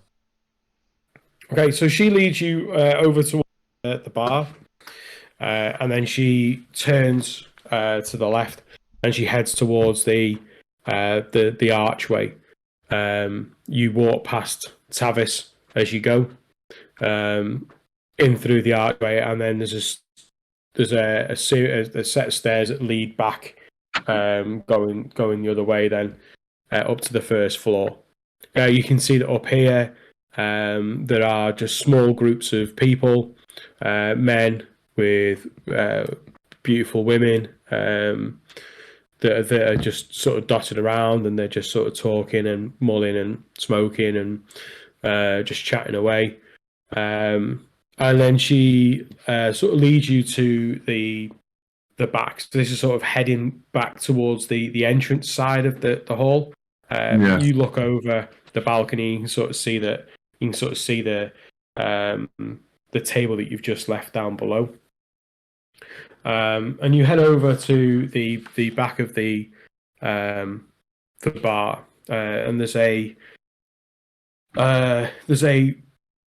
door at the back, and she sort of pulls open this curtain. And as you walk in, you see that there's another small counter. It's all very similar to what you see in the foyer. There's a small counter. There's the red drapes. There's a door again, an oak door, and that's got a male guard in front of it wearing black. And behind in front of the other side of the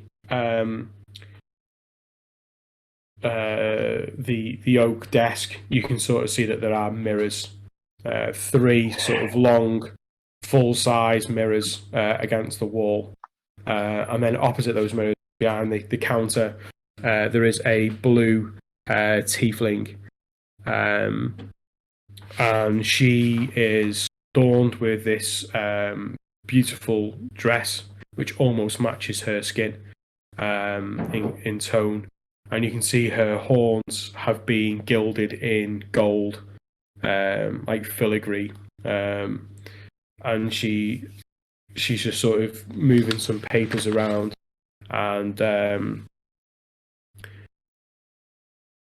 as you near it, Velna says, we have a few questions to ask, just so we can match you up, if that's okay. If you would like to just speak to Marcella, she'll be able to couple you up, if that's okay. Yeah, that's fine with me. So you go up to the desk, and Marcella says, hello, what's your name? I'm Negan. How are you, Marcella? I'm okay. And what can I help you with today? Are you a little bit of company while you have drinks? Yeah. Are you after a dining experience? No, I'm more of just a drink and a chat. Okay. That's fine. And she starts to sort of go. Can you just tell me what kind of lady are you after? We have a few dragonborns on site. Maybe you can give me an idea of the type of lady that you prefer. I was kind of in the market for a girl with green eyes. Green eyes. And she says, we can certainly do that for you. Yes. And she starts to sort of rifle. There's no, unfortunately, there is a small element of payment. And for drinks for an hour, that would be 15 gold. I'm afraid. Yeah, I just open my little bag on my side and pull out the 15 gold. Put it on. And she sort of takes that gold and she says, "Right, okay, I will get someone brought down for you. If you would like to go and wait out on the balcony, they'll be down very shortly." Okay. So you head out. What do you want to do? Lean on the balcony, check out what's going on. I take my jacket off, but obviously, just hold it under my arm. But then you can see my axe and stuff. But yeah, just sort of casually drinking the rest of my drink, looking round. Okay. Okay. So while you're waiting, Tavis, what are you doing? You've just seen Negan heading off. Yeah, I'd kind of half guessed what's happening there, and I'd be looking down the way to see the table where Isla sat at.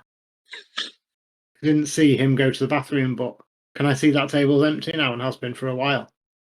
Yeah. And you can also see that Sigrid is sort of confused over why and where everyone is. Yeah. And then she sort of sees you, and then she starts to. You can sort of see there's a bit of a panic, like you'd maybe gone without paying the bill type thing, and she sort of heads over towards you, and she says, I would want to make my way back to the table if I could.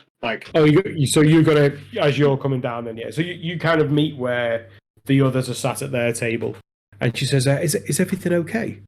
Yeah, I was just wanted to, I'm like to chat to the barman. I just wanted to see what was on offer and scope out the rest of the place. The first time here and stuff. I'll slink back into my seat if I can, like past her and into my seat. And I also say I didn't mean to cause any offence with the hood, and I will slide it down. And I've just got this bandana and my white hair behind. And say, yeah. So I'm sorry if I did cause any offence. I'm not meaning to be impolite. I just have to walk a bit carefully around the city. And she says, "Do you mind if I take a seat?" She doesn't really sort of wait for the answer. She just sort of sits opposite you, and she says, "We are sensitive to the fact that people may not often want to show their face outside of in this city, but in here, well, there's a house rule. You don't see anything. You don't see them. They don't see you, and you're free to come and go. They are the house rules. Now, if you would like, I can find a barman to maybe share a drink with you." No, that's I'm okay for now with the howler that's going down a treat. But I mean for company. All right. Well, I'm quite happy with my halfling friend just for now. But I wondered if there was anything else available that might help ease my troubled mind. other than what I've already told you we have. I'm not really certain what you think we do here. I might be mistaken. Then I was just wondering if there were more exotic substances that were available to try. Like I said, we can make all manner of drinks with different properties in them. We have the tobacco, we have food, we have drink, but we really specialize in the company. Are you sure I can't tempt you to find someone? Not just now, but I will. I'll call you over as soon as I get the itch. These are fine dresses that you wear. Where would somebody get something like that? Oh, these are all imported. We get very well looked after here. Fabulous. And do you live here on site as well, or? Yes, we there's plenty of space. We can come and go as we please. And what would somebody like you do on her days off? I like to go and I like to go down to the dock. I like to see the ships, the sunsets. I like to go to the market and visit the shops, and I like to stroll around the old buildings, the castle. Yeah, It's a marvelous city. Thank you again for the drinks, and I'll give you a shout if there's anything else that I need. she gives you a little bit of like a skeptical look with that, and then she just sort of nods and she gets up, and you sort of see that she walks over to another waitress, and they sort of chat, and you see the other waitress sort of look over at you and sort of give a bit of a glance, and then they continue their chat, and then she walks off. Do I get any sense of what it is that how I'm being judged exactly? Roll a perception. Absolutely terrible. You get maybe that maybe your questioning was a little bit firm, or a little bit repetitive. That she was giving you the same answers twice, and that maybe that was More than enough. Okay, I'll sit back and keep an eye out for Isla. okay. Is that Right. Want to get back to the main hall. Want to scan it, looking specifically for any halflings, especially any halflings that are moving around. Can I see any halflings? no? Cool. I want to take a little bit of a mooch around and maybe see if we can find anywhere that would resemble a basement. From where you are. Yeah. From where you are. I'll move. I'll take a stroll. Keep an eye on like the bar staff. See if they're moving into the back or down or anything like that. Yeah.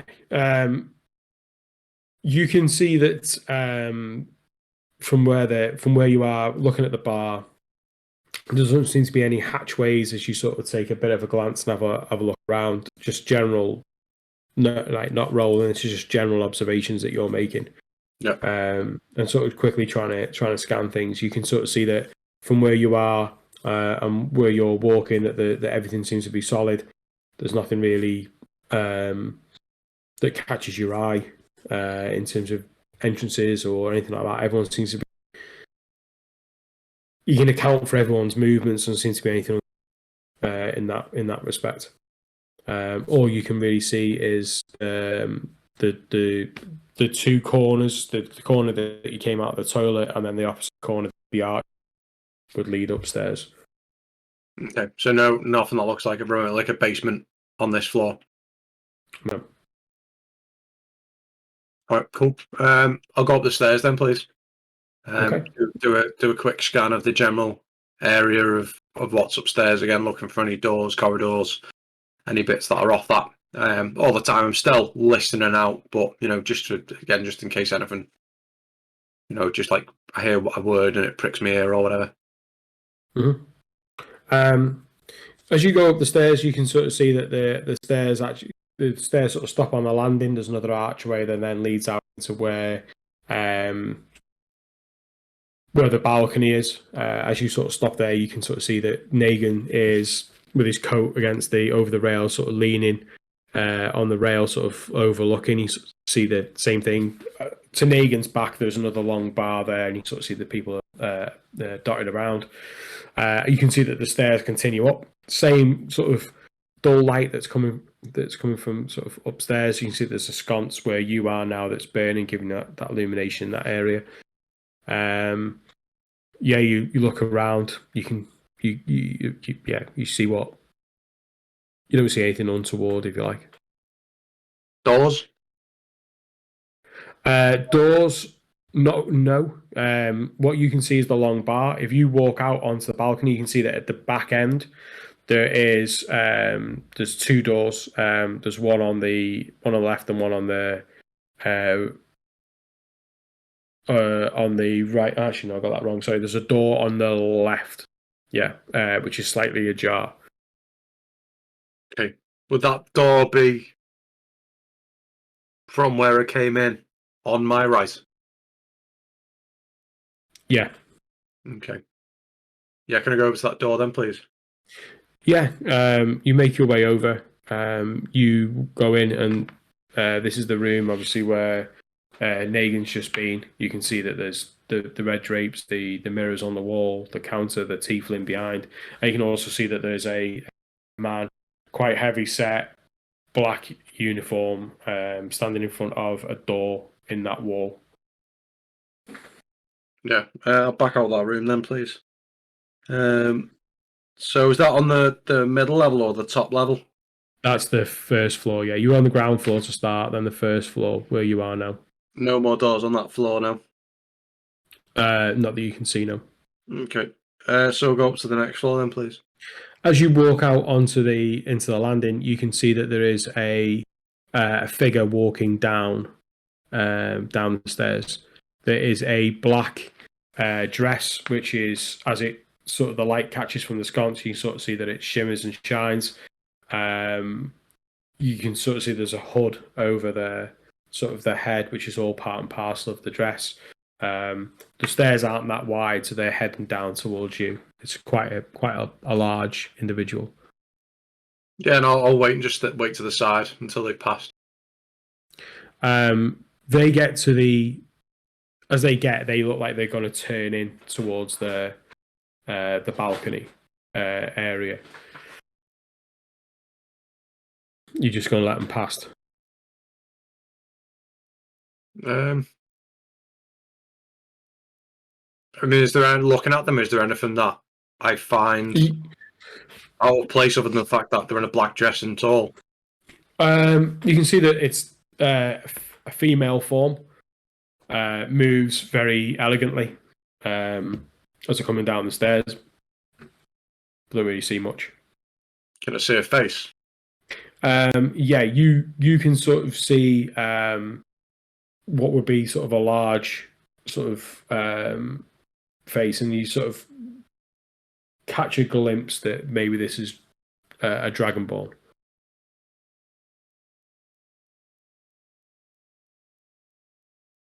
Doesn't ring any bells with me though, no. No. Then yeah, let them pass that. I have no reason to stop her. Okay. As she sort of turns and she walks in to the balcony, Negan, you look up, obviously seeing a new person walk in, and you see Hans sort of take this hood back, and you see this beautiful dragonborn, green dragon born, and she sort of scans around and she looks and sees you, just sort of catches your eye, and she makes her way over to you. As she gets close, you can see these brilliant emerald green eyes that are looking back on you, and she says, Negan? Me. Who I are am you? Nala. I'm Nala. It's nice to meet you, Nala. It's nice to meet you too. Can I get you a drink? I would love one. Do you have a table downstairs, or are you drinking up here? Where would you rather? I go where you go. How about you pick? You pick. I'll let you pick. We can drink whichever way you want. And she drifts over to the bar, and she sort of takes a seat on a stool, and you sort of see the barman sort of give her a nod, and he starts to sort of prepare the drinks for her drink. What is it you're drinking? Ah, yeah, this is the house brandy. Is that your favourite? It is. So you don't see many dragonborns around here. I thought I was the only one. Yeah, well, when the woman was telling me that she had Dragonborn, I was a bit perplexed by it, to be honest. But it's nice to see some. Yeah, absolutely. It'd be such a shame to have two dragonborns in a city that would never meet. So so what do you do? What brings you here? What's your line of work? Well, at the moment we're making it. We're turning a bar into a good bar again. Oh, bar. Oh, very good. And do most barmen or tavern owners carry such great axes with them? I've carried these with me for a long time, to be fair, Nala. So they never leave my side. So you've travelled. Well, like you say, you don't see many Dragonborn around here, so yeah, definitely moved about. What about yourself? Oh yeah, I've been here now for a few years, and I enjoy it here, and it's nice. I came from the south, and I found my home here. And as you continue to chit chat, see that this all takes place, but you're still there on the stairs. Yeah, I just kind of chuckle on the inside, like sitting this side of Negan, but I don't really hang around to see what's going on. I carry on up the stairs and again get to that level and I'm checking the whole floor for doors, pathways, passageways. Yeah. Okay. You walk up, and you're now into the roof, if you like, of this building. You can see that from where you are, you've sort of come out about halfway down the hall from where the steps have been leading up. About halfway down. As you come out, you're in a room that is sort of half the size of the room down below. Obviously, it's the roof is sloped and slanted, and at one end you can just sort of see that there is just a wall of these velvet curtains. There is a velvet carpet on the everywhere is immaculate, and the sconces are burning along the wall. Okay, and I found no door or passageway in the direction that I would believe to be the other building. Just roll a. What about perception? I would say investigation. 15. Yeah. So from where you've just been in the previous room with the mirrors, you would assume that where the guard was would be the bridge. That would be the entrance to the bridge. It works out in terms of how you got into the building, the door, and being on the first level, being on the right hand side of the building, give you the idea that would be the door. Having seen no others on your travels. Yeah. Then that's the way that I want to go then. Okay, so there was a guard in front of that door. Yeah, that's fine. Okay, Yeah. so you're heading back downstairs. Yeah. Okay, yeah, you head back downstairs and you're back on the landing. Ulfgar, Thorin. Are we still at the table? Yeah. So how long do you think it's going to be gone then? Did we see him meet up with this green dragonborn? Because they were stood by the balcony, weren't they? He was, yeah. You seen him leading over, but you didn't see her. Seen him leave. Yeah, you seen him walk away, yeah. It'd be interesting to see who he got matched up with. They say they could cater for anything. I wonder if they Really? use magic to aid that. Well, they're testing that claim tonight, aren't they?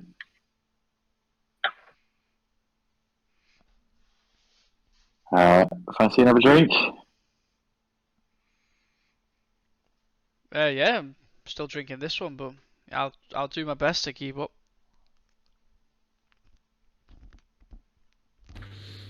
Okay, so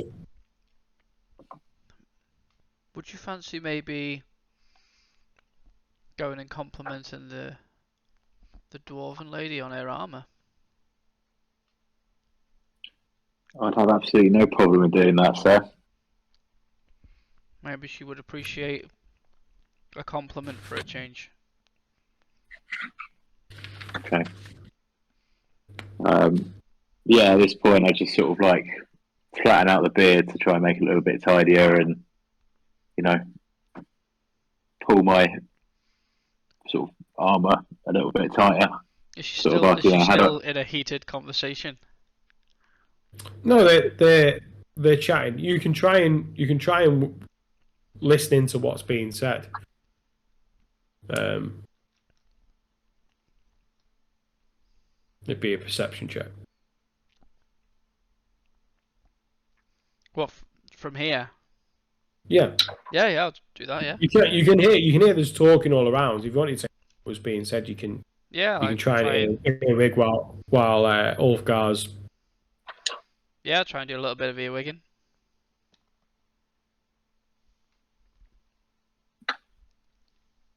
Perception. 13. What is it? A perception of 13.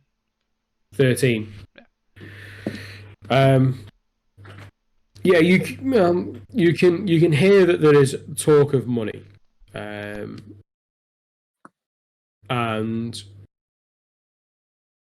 you hear the words.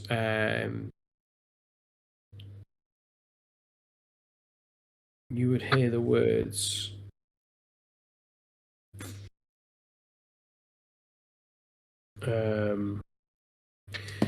I don't care. I don't care what he says, but I need the money. It's sort of a bit muffled, and then it follows with, "How do you expect me to pay for these bribes?"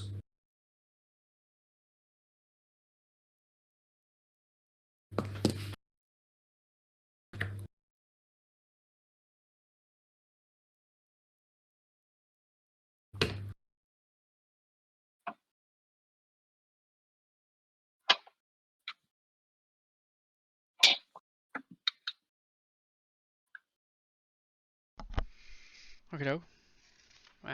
Yeah. Good luck, friend. Thank you, friends. Yeah, just sort of like get up and wander over, trying really hard not to like stumble or make a fool out of myself before I get there.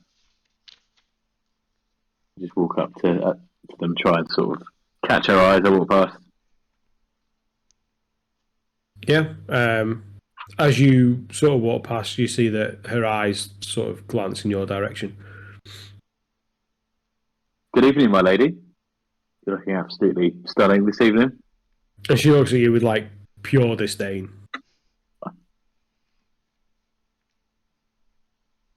Can I offer to buy you a drink at all? Oh, we have drinks. How about a bite to eat then? Oh, we're not hungry.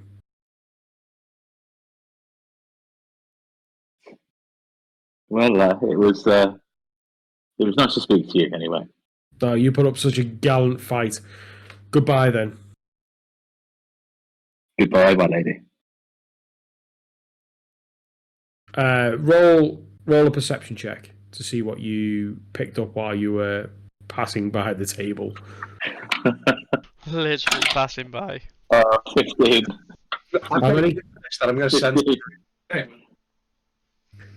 15. You don't really catch a great deal more. You can see that you now see the face of the woman that's sitting opposite. You do recognise the crown's or the city guard uniform. Don't glean a great deal from that encounter. The dwarf that you spoke to is quite abrupt. Yeah. Yeah, just go back and sort of like do like a loop, sort of mid walk, and go back and sit with Thorin and just say, "Let's never talk about that ever again."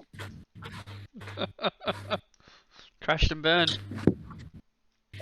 Oh shit! It's the wine. It's the wine. Did you What's that?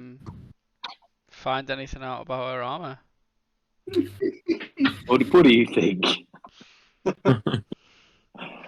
I mean, noticed it was city guard. I was talking about the dwarf. Oh shit! That was good. I enjoyed No, that. I didn't notice a lot about her. Apart from she was quite rude. Bye. Did you try complimenting her? That's what I led with. Asking her name?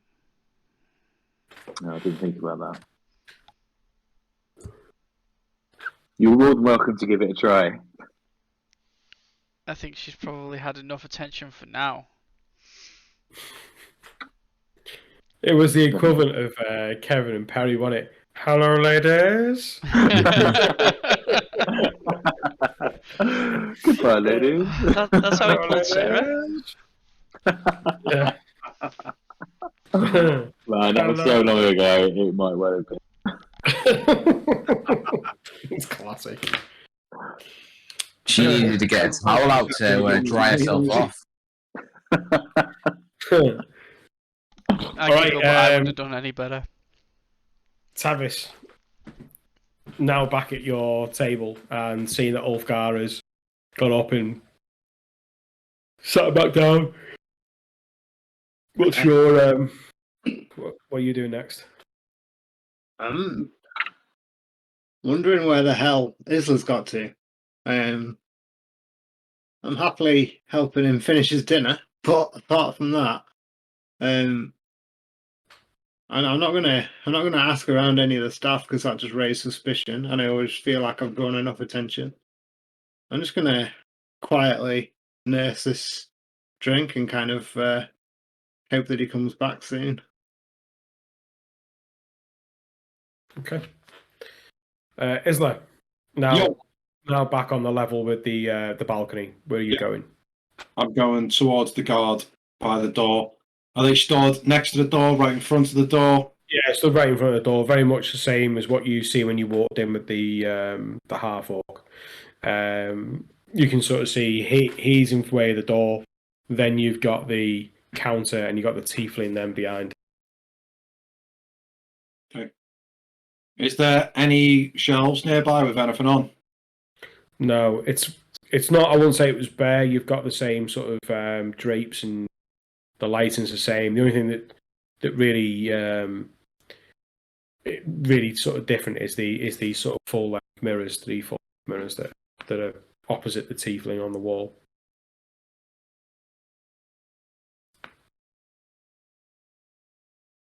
How big are the mirrors? Full length.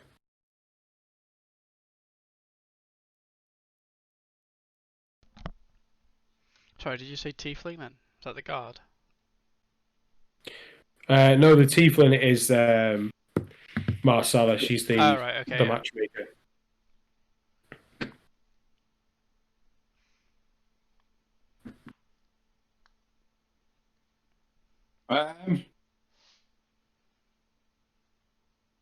I'm gonna. I don't know whether it would do anything. Would destroying property count as like an action of an attack or something, or not? Destroying property. Yeah. Yeah, it would be. Yeah. So if I say got a glass or something from the bar and threw it in that room against the wall to smash, that would drop my invisibility.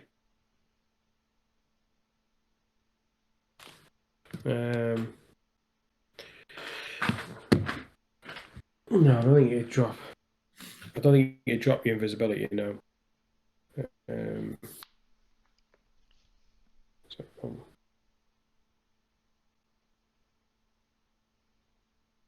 Yeah. Well, attack.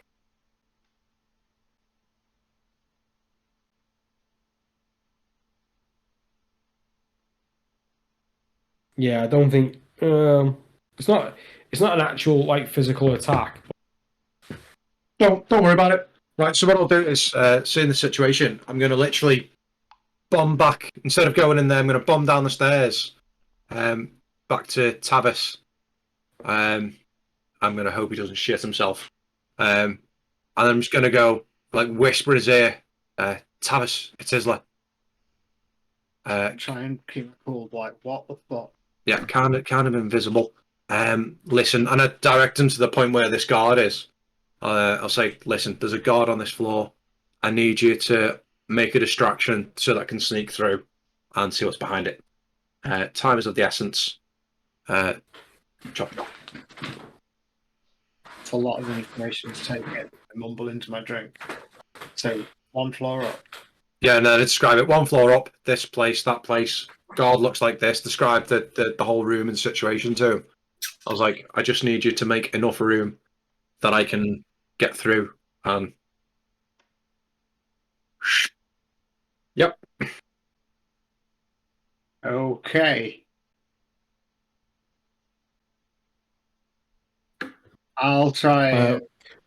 With that, you see Sigrid walking past the table again, and she just sort of nods at you, Tavis. Hi, Sigrid. Could I take a look upstairs? Would you like to meet a courtesan? Is that the rules for getting upstairs? I just sort of like to have a little look up the bar up there and sit in a different view, different perspective on stuff. Yeah. Yeah, you can have a look. Yeah, by all means, you can go upstairs. But I'm sure with your friend gone, surely you would like some company. I mean, I'll get back to you on that. I was trying quietly and politely slink away and make my way upstairs. Yeah, you get the feel that the more you talk to her, it's getting awkward. Yeah. Between you and you head on upstairs. You can see that Negan is at the bar talking to the green dragonborn, and you look at the back wall and you can see that the door that Isla had mentioned. Yeah. Okay.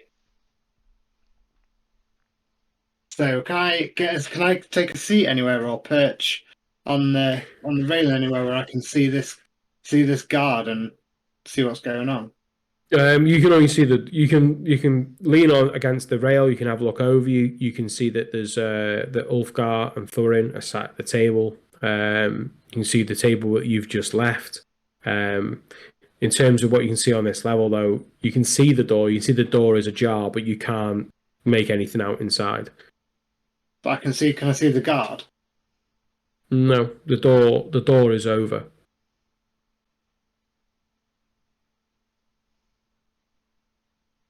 How would I get through there to see the guard? Lost my bearing. go for So you. that is the room where you would go to meet the matchmaker. Do I get the impression that you can only be led there, or would I be happy to just walk in there? Chance it. No, you get the feeling that you've got to be led. Is there any more matchmakers around? Anybody? You can see that there are staff. You can see that there are people about, yeah, with the drinks and different things.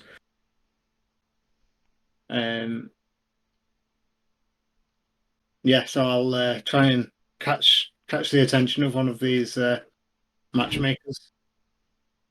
Okay, yeah, she comes over. You can sort of see that she's got sort of dark, sort of short hair, and she says, "Can I help?" Yeah. Good evening. What's your name, by the way? My name is. Why? My name is.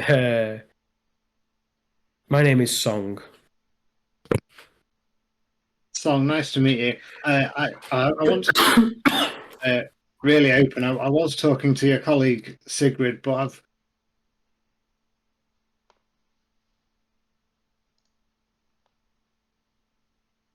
I've ventured upstairs to kind of start fresh. I wouldn't mind the opportunity to meet someone for a bit of company. Oh, you would. Okay, that's fine. You would like to meet the matchmaker? Yeah, if that's can be arranged, yeah, that'd be yeah. Of course, of course. And she links her arm in yours, and she starts to walk you over to the door. She just pulls open the door, and then leads you inside. You can see the room. It's only a small room. The counter with the blue tiefling behind it, the guard standing in front of the door. You can see the drapes and the lights in the mirrors. And she says, "This is Marcella. If, she'll take over from here if you just she'll just ask you a few questions, and then yeah, I hope you have an absolutely wonderful time." And Thank you very Marcella says, oh, hello, come over. Let's see what we can sort out for you." I'll proceed, but as I do, what do I see of this guard? What does the guard look like?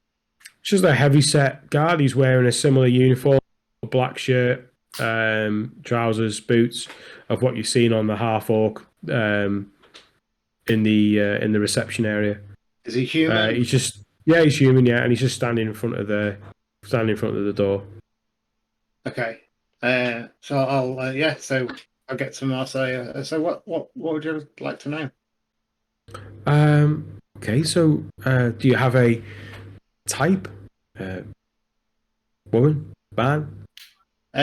Well, between me and you, and this is kind of a little bit awkward, but the guard over there kind of caught my eye on the way in. That guard? And she just points to the one in front of the door. Yeah, be cool, but yeah, be cool. Well, he isn't a courtesan. But if you would like, I can find someone that matches his description. I mean, I've been specifically drawn to him, but if that's for certain a no, and I guess I'll have to rethink it. And in that being the case, I'd be inclined to spend a bit of time with someone of my racial persuasion. Okay. Male also? Yeah. Okay. And she's sort of like a little bit confused.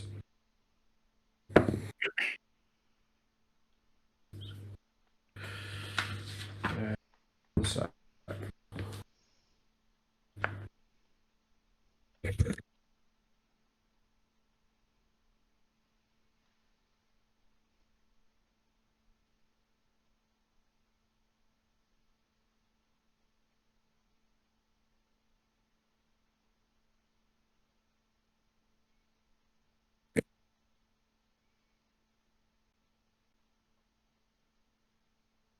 1 sec.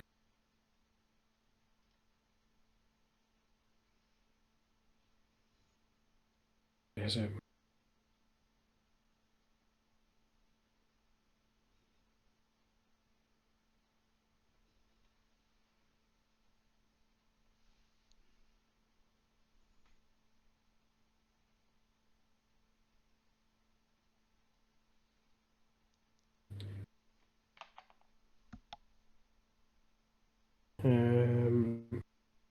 Sorry, just bear with me 1 sec. Yeah, cool. Okay. Now she sort of leans in and she sort of holds onto your arm and she says, "I've been in this job for a long time, and I have seen many people come in and out. And well, this process would go a whole lot easier if you just being honest with me and being honest with yourself. If you tell me the type of person that you're after in your heart, then I will go and find that. But I can't really help you if you're not going to be honest." If I am being honest. To be honest, gender's not so much of an issue for me. I would like to speak to someone from my heritage. I've actually had very little contact with them and have many questions and would be happy to share it in their company and learn more of my heritage. And she nods, and she sort of nods. Sort of see that the guard a little bit. These transactions generally go a lot. This is a little bit awkward to watch and a little bit weird, if you like. And she says, clearly you're a dark elf." Correct. Yeah. Thank you. Very polite of you. Okay. If you step outside, and then we can see what we can find. Okay. Before I go, can I gesture to the guard and say, "Could I have a quick word with yourself?" And he sort of just make a persuasion check.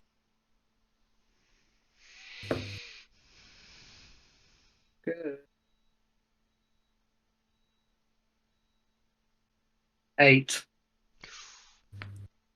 Hey, he kind of looks at you, gives you a bit of a funny glance, and then he sort of looks back at the tiefling.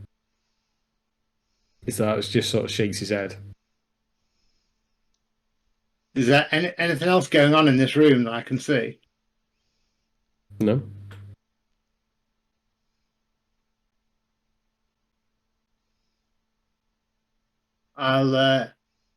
Can I, as I slowly make my way out then, I'd like to cast, can I see the door behind him? Yeah. Does it have a handle on it? Yeah. I'd like to cast Mage Hand and try and open that door. Stealthily. Is the mage hand visible? No. It's Invisible. Ledger Domain, it's invisible. Okay.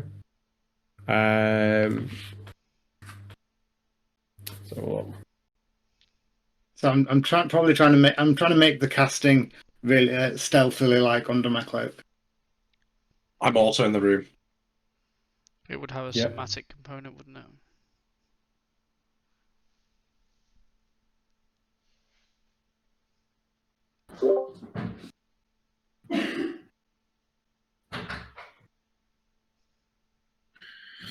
So mage hand.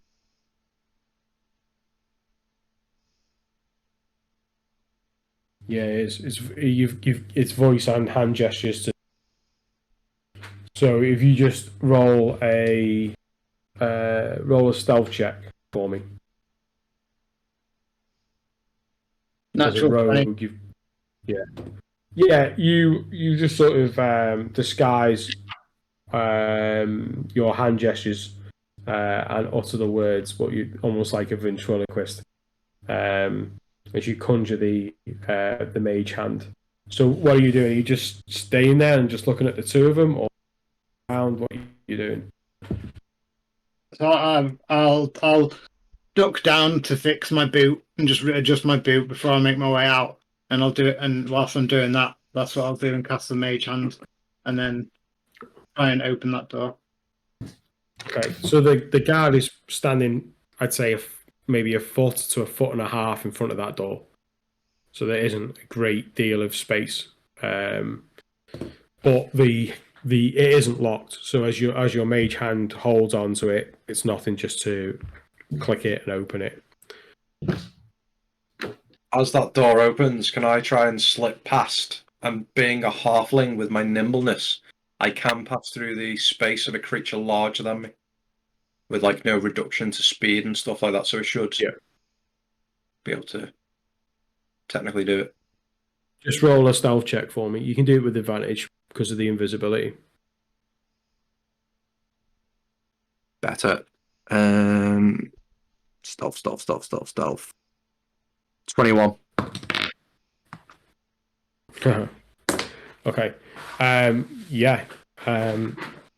You, as soon as you see that is open,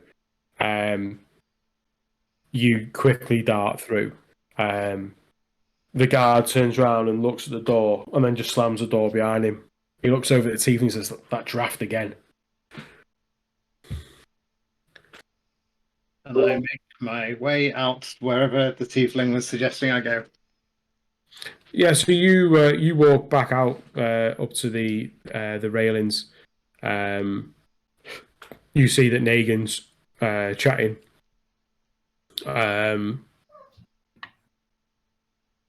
Yeah, and you wait for whoever's going to come down the stairs. At that point, Isla, you're now in a sort of corridor, if you like. There are windows either side, letting in lots of light. It's not smoky.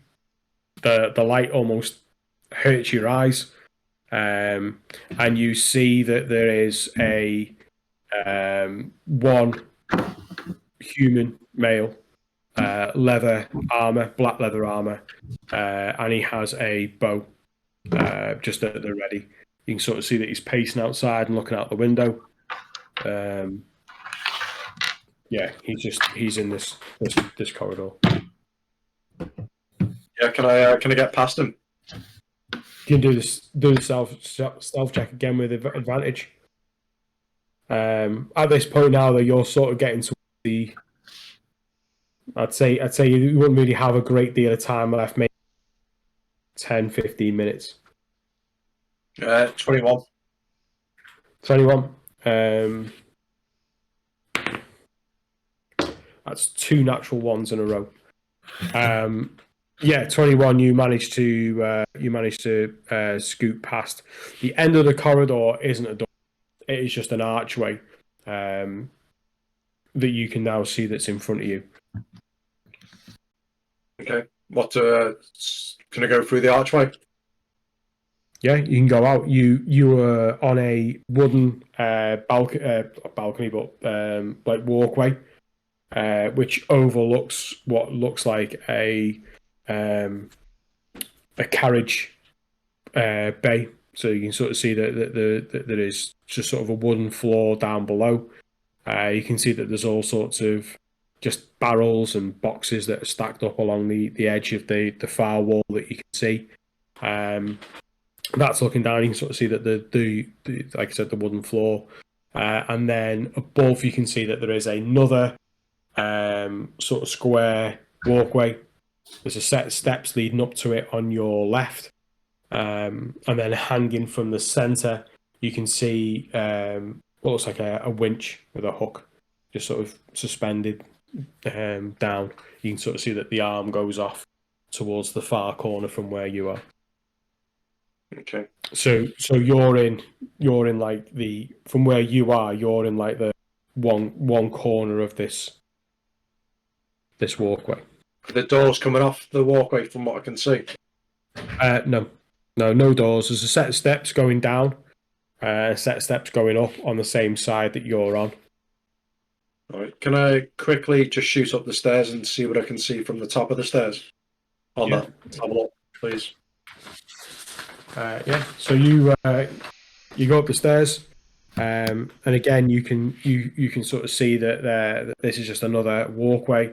There's a few items, but like not like just sort of like empty storage, but like loose sacks and stuff like that. Then you see that there's like a swing arm, which comes from the opposite corner from where you were originally, which comes out of the wall, and then from that then is this like loading winch. Can I just have a quick look in the sacks, a couple of the sacks, and just see what's in there? Is it all the same sort of stuff? A lot of it's just like Hessian sacks that have been emptied and just been discarded. You can't really. There's nothing really in there. There's nothing. Smell to them? Just, Or... I'm not saying it's just been discarded transport boxes, if you like. Okay. So there's nothing else up there other than lots of loose sacks in this crane arm. In the crane arm, yeah. Then I'll go back down and go down a level then, please, and see what I can see while I'm down there.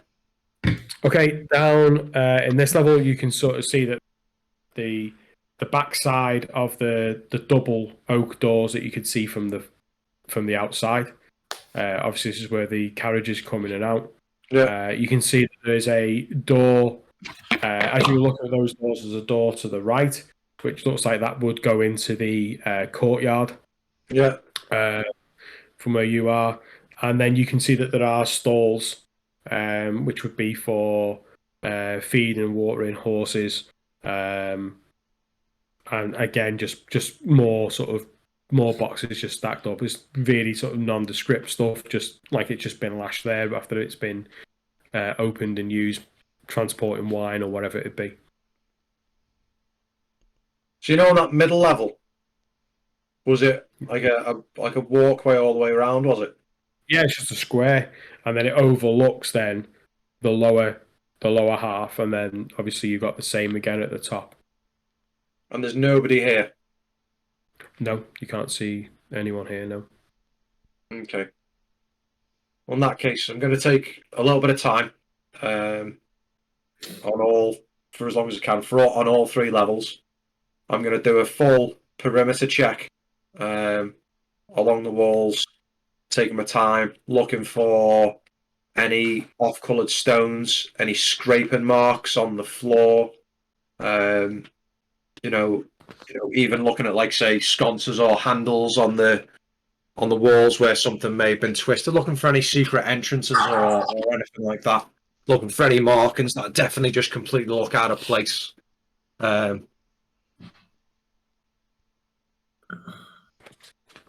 Yeah. Okay. Yeah. So you feel that you're running out of time in terms of the potion. You're not really certain of how long you've got left.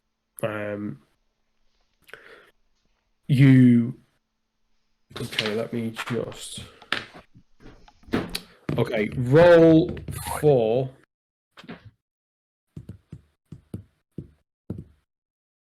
Right, roll a perception or investigation, whichever one you want to look at.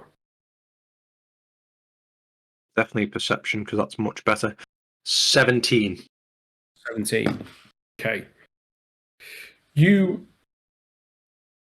When you walk up onto the first floor, it's not the top floor first, something doesn't stack for you. If you were to unload, where would you be unloading to? What are you taking off? Where are you going to put it? Where would you put it on this level? You couldn't get the crane, blah, blah. You're just sort of weighing it all up. When you look down at the floor, you see there's a small circle where the wooden paneling is slightly off kilter with the rest of the wooden paneling around it. You see that there's a circle. Once you see that and that catches your eye, you see that is part of a larger circle. You can now see a faint ring line, and although the wood is in line with it, you can make out that this sort of edge, looking up at where the winch is, in line with where this circle is, gives you a suspicion that that's not a solid piece of floor. Okay. And just quickly, the last thing I want to look at, those double gates, are they barred? Are they chained? Do they seem to be locked in any way? Yeah, when you were there was a bar that was going across it. They weren't locked in place, but this looks more like you side door or come down from above, unlock it, let those in, lock it back up again. Just to Would I be say of the opinion looking at it? Would the gap between say where the double doors is say be large enough to get a sword in and try and lift it from the outside? Or there's a possibility of that being able to do that. you definitely try. It's thick enough to get a sword through. Put it that way, It's not like where it's completely shut where you think you've got no hope in hell. There's a chance of doing it. All right. Yeah. Then knowing that I'm running out of time, I'm gonna try and sneak past the guard in the hallway, open the door back to the thing, and sneak back into the tavern proper itself. Okay. I would say that as you're weighing this up, that this potion is starting to wear off. You are really on the cusp, so you're not visible yet, but you feel that it is going to wear, and you've got two stealth checks to make.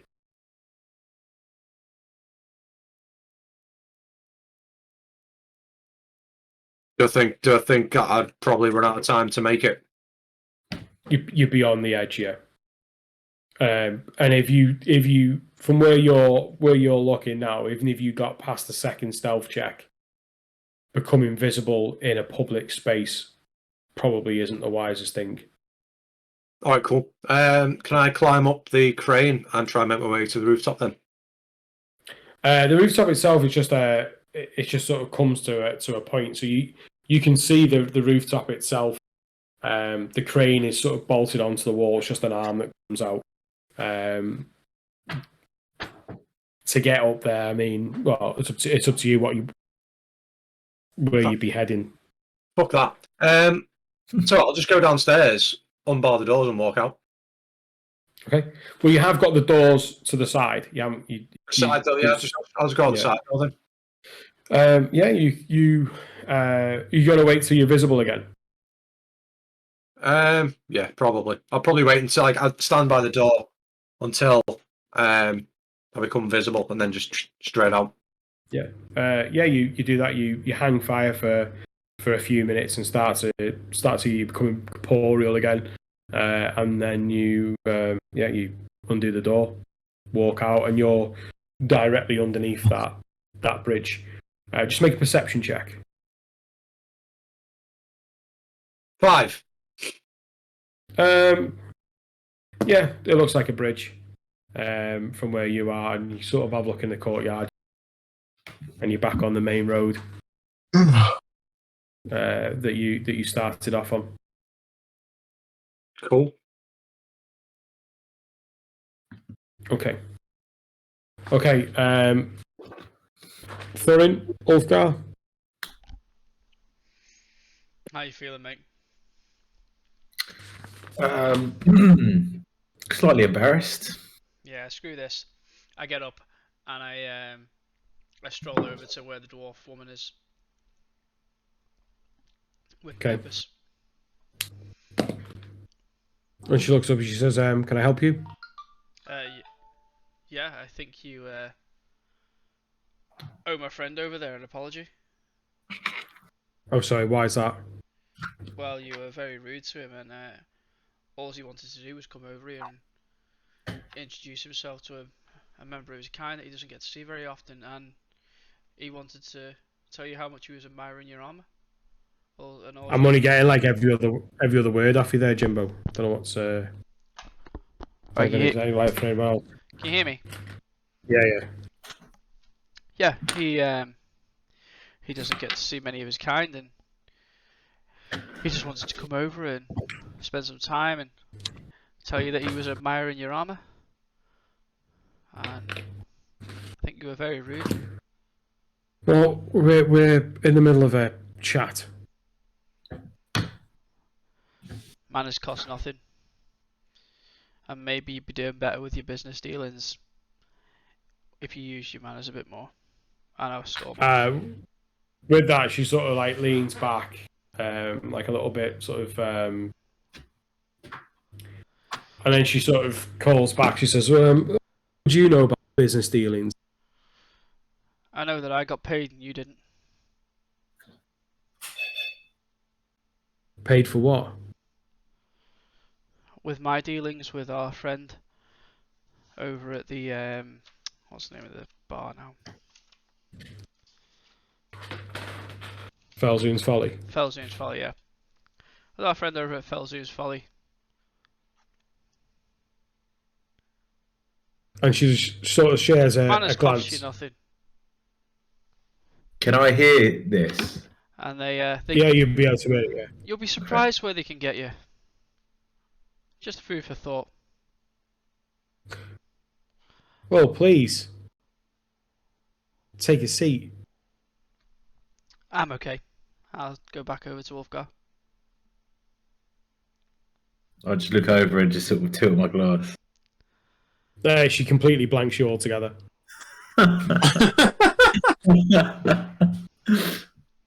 I told her what I thought of her. I think she owes you an apology. Thank you, friends. I think I'll be waiting a long time for that apology. You may be surprised.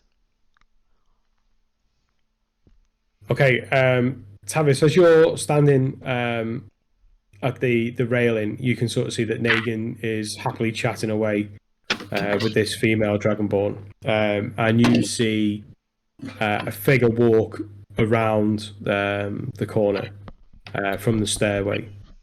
You can see that there is a light blue dress which fades to a deep blue to black at the bottom of the skirt. This isn't figure hugging; it's just quite long and flowing at the bottom. And the figure is also hooded, not a hood in per se, but like a scarf. And you can see that they scan, although you can't actually see the features, but you can see that they scan the room. And as they start to walk, they walk with absolute cat-like grace across the floor in your direction. What you notice is that all the little groups of people that they walk past all stop and turn and watch her go by, and they all mutter as she does. She approaches you and she pulls the scarf, revealing this long, almost down to her lower back, pin straight, bright white hair and the dark drow complexion. Her features plainly, elvish heritage, but clearly drow. And she says, Tavis, is it? Yeah, that's right. Yeah, to whom do I have the pleasure of meeting? I'm Matilda. Matilda. It's a beautiful name. You've made quite the impression just making your way over here.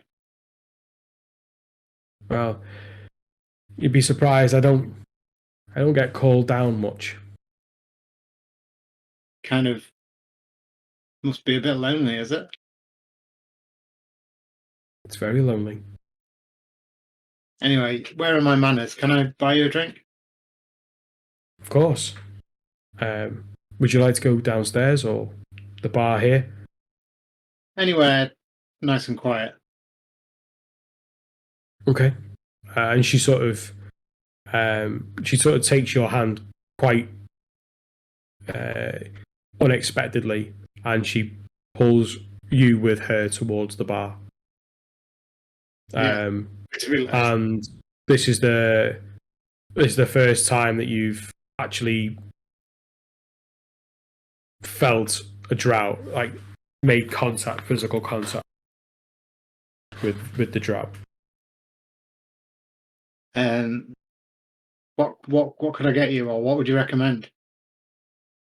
And she just sort of looks at and they just sort of give her a nod, and then they sort of see like a bit of a shaking going, and then in front of you, he then places these sort of like a green, sort of light green sort of drink.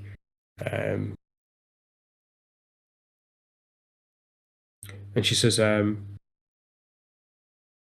taste of home." Yeah. What do you call this? What do you mean? What do you call this? And she just sort of picks it up and she clinks your glass and she takes a sip. And she says, "So, what brings you to the surface? Why? You're risking a lot being here." Do I feel like it's quiet enough where I am now to be able to? Oh yeah. You're just mutterings. You can hear sort of Negan sort of chatting, but it's just sort of mutterings. So I'm going to be straight and say, yeah, I haven't actually come to the surface. I've been here all my life. I'm only half. You've been on the surface your entire life. Yeah, it's a complicated story, and I don't even know most of it, to be honest with you. That's kind of why I wanted to, make contact with someone like you, someone like me. And she reaches up and she sort of runs her fingers through your and she sort of brushes your jaw with her hand, and then she moves to your bandana. I'll put my hand up and say, and just and kind of hold hers and like stroke it and just being affectionate, and your skin is perfection, and try and steer her back to the conversation of what really is this green drink. I haven't had it before, and what do I taste when I taste it? That's the deal. It's an unusual taste. It's more sort of like aniseed than anything. It's not really. You get the idea that it's more of an acquired taste, although she's drinking it. It's absent. See, yeah. But she's sort of seamlessly sort of drinking it, and she says, "You don't have to hide here, you know." As I have heard the stories for those that were born on the outside. well, I appreciate that, and much of where I've come from and what's happened with me has been a struggle, but it's just nice to be able to speak openly with someone who has some shared heritage with me. And how did you make it here, and what brought you up to the surface? A few things. My family was disgraced. I left our city of Menzo Berenzon. I spent a long time in the Underdark before I was captured and bound. That seemed to go on for quite some time. I was passed from hand to hand, and then I arrived here. I thought that I was going to be killed on sight, but I guess my looks gave me an opportunity. And here I was provided safety and security. So here I stayed, and it's a damn sight better than where I was. Are you free now to come and go, or are you bound to this place? I wouldn't go just out of my own safety. I do go occasionally. I disguise. I go outside, but I don't. I won't go out like this. In here, I'm accepted. Outside, I would be scorned.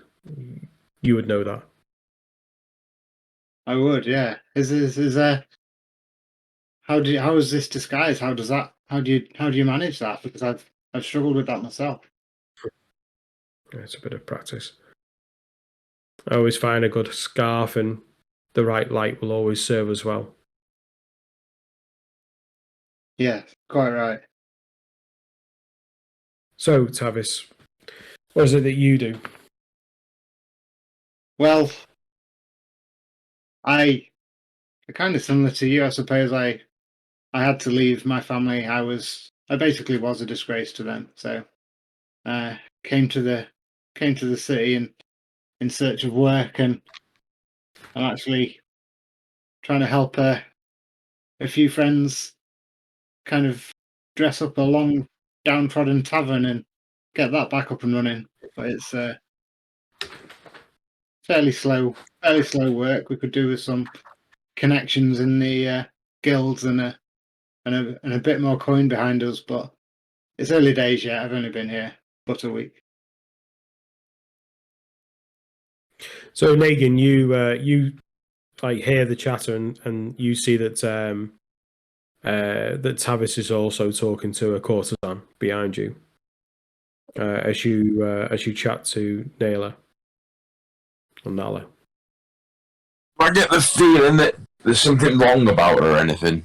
That I've noticed that obviously now there's a Dragonborn female and there's a Drow female. Just roll.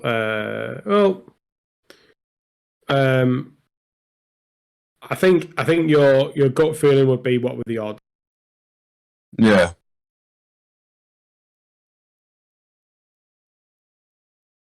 Okay. Do you want to ask Alyssa then? Say like, has she ever seen any other Dragonborns come into this place? And she says, occasionally I get the call to come down. I mean, there are men in the city that do like Dragonborns, but to actually have a drink and a conversation with one is very rare. And she's sort of quite flirty. She's making a lot of contact with your arm and stuff like that. I want to say like obviously with the people that she speaks to, can she talk about them or not? Is it not something she can talk about? She says, "No, we don't talk about the people that we speak to. Just as I wouldn't talk about you. You could tell me anything, and it would stay purely between you and I." Okay. Have you ever heard of a person called Blackwood? Blackwood. I can't say I have. I've never met anyone by that name. No.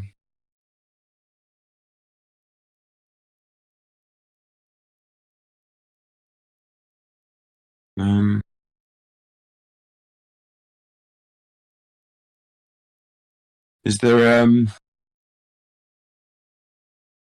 any you speak to all the other girls around here? Do any of them mention anyone that's been not very nice? Occasionally, the guards have to step in. Some people don't know the rules, but I don't really get out.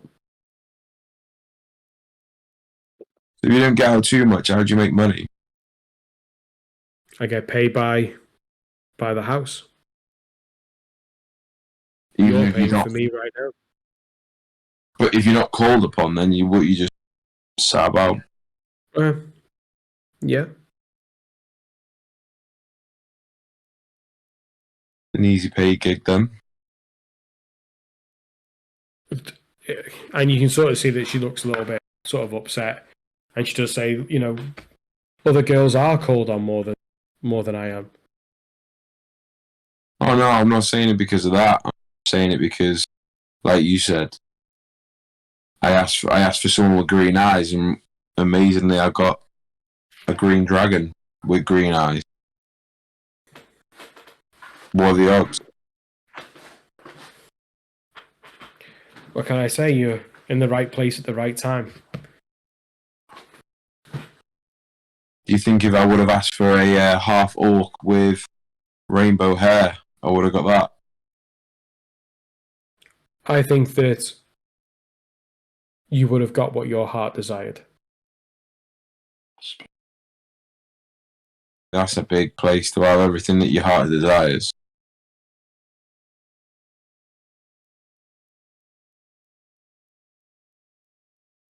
How many of you ladies are here? You sort of see that she's starting to get uncomfortable, and she starts to look towards the door of the matchmaker. And she sort of she says, "Look, I don't really want to just sit around talking about the lantern all day. Tell me about you. How long are you in town for? Will I see you again?" I don't know. It's a strange one. It's never been here before, and it's a slightly odd place for my liking. I don't usually fit into many places. Do you get out much other than in here, or you're not allowed to really leave? I mean, I go out occasionally, but I stay here. I work if I'm needed. I get more work than you think I do. Well, I think you get probably the right amount of work that you want.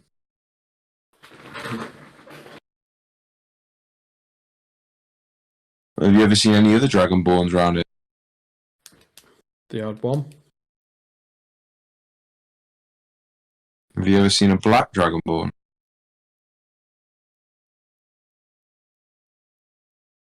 Once. Did he come in here? You did. Did he ask for a Dragonborn?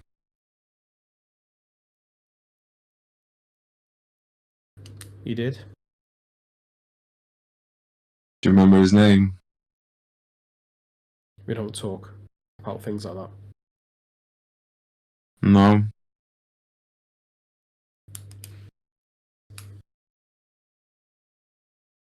Can you tell me when it was? It was a long time ago. Long.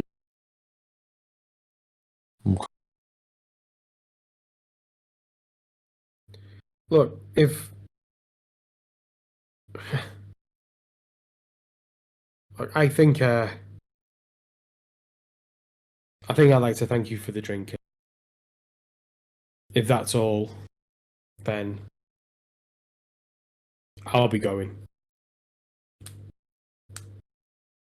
Well, it was very nice to meet you. We can say that this one was on the house.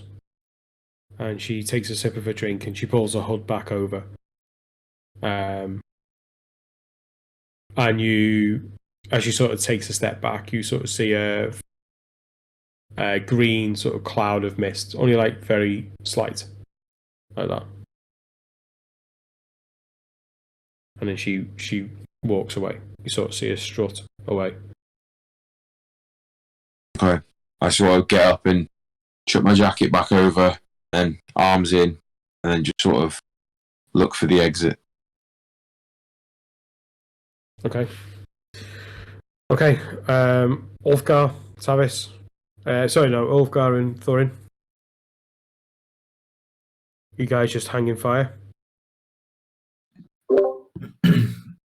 Yeah. Do we see any of that that's happened with Negan?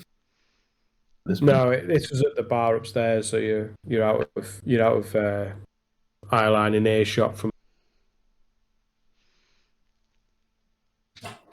Wonder if I should try go and talk to that lovely dwarf lady again.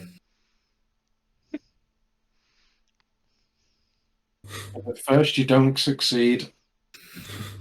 Whilst you're contemplating that, Isla, what are you doing?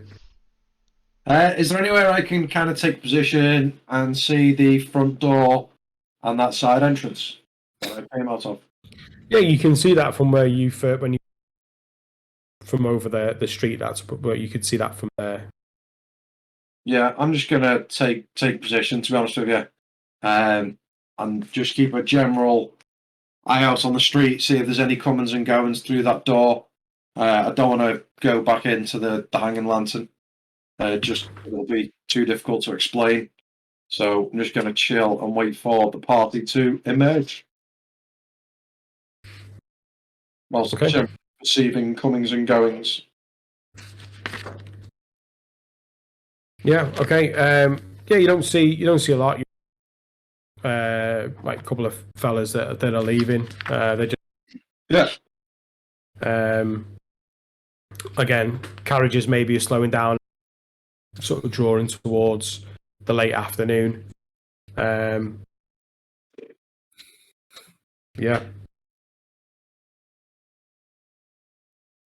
Yep, that's me.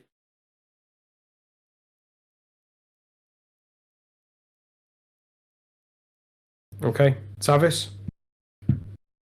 Yeah, when I was speaking with Matilda and I asked her about disguise, do I get the sense of anything arcane about her general presence? Or do I, is there anything I can sense around her or see from her that seems to be magical? Have you got a means of doing that? I don't have magic or anything like no. that. I don't have You arcane trick. You can make. I am. You use that type of magic, don't you? Use illusionary magic. Yeah, I am arcane trickster, so I do have that. That's where my magic sort of comes from. Illusion and evocation, trickery sort of stuff. Mm-hmm. Like I don't have a specific spell to cast. Okay, just roll an Arcana check. You know shit. 12. You know shit. 12. You don't get any. You wouldn't really feel a magic essence anyway, but you certainly don't feel it in this circumstance. Okay. In terms of what you know of that side of the magic, you don't really feel it. Okay.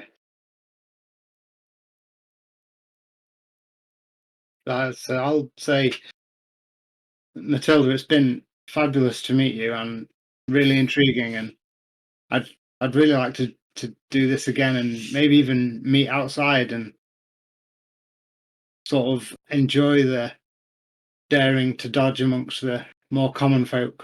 If that's something you might be interested in at some point in the future, it's been a pleasure to meet you. But I should be getting back to my friends. We foolishly, I think, came in here with the idea of helping to make some contacts and drum up some business. But as I kind of explained to one of your colleagues, got the wrong end of the stick about what type of place this is. Nevertheless, it was far from a wasted journey, and my time with you has been quite special. She leans in so she can whisper in your ears, "Please come back." It's a lonely place, and it feels even more lonely now I've met. And she gives you a kiss on the cheek and turns and walks away. Do I get the feeling that was genuine? Roll an insight check.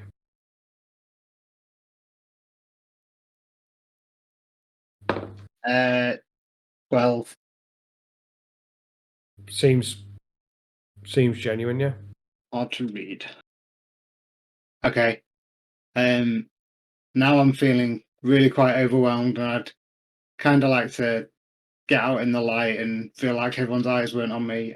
I don't want to make a wrong footing, so I'm kind of looking to somewhere to figure out if I need to pay anyone anything before I leave, or what the deal is? Yeah, you head back down to your table, and you can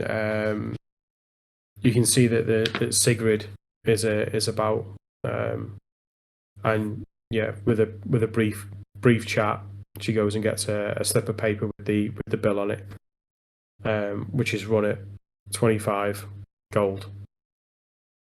Is it broken down? Do I know what I've paid for? What for? You know that you've got your drinks in there. There's the design in there as well. So it doesn't say. I don't know what costs what though.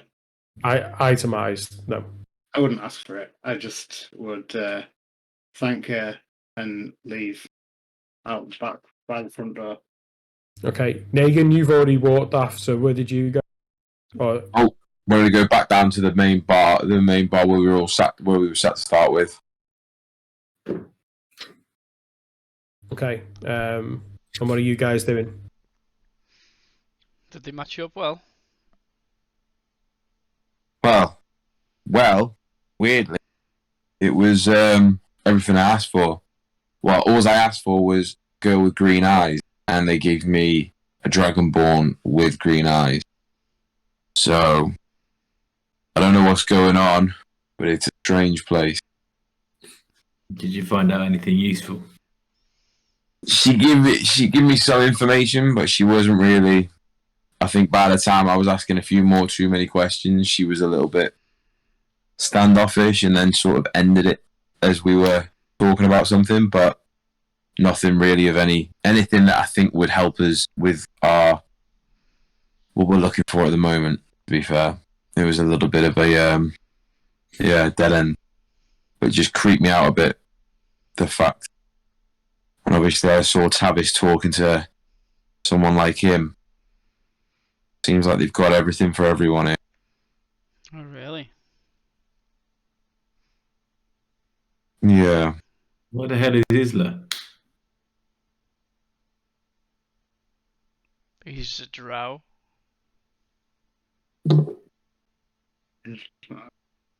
Isla's not Drow. Did you say where is Isla? Oh, sorry, I thought you. Yeah, sorry, I was getting mixed up. Who is Isla? Yeah. Who is he? I haven't seen him for ages.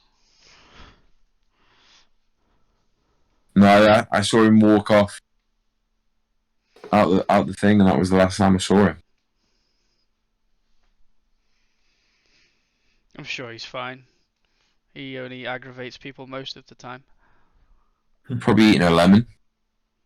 Probably.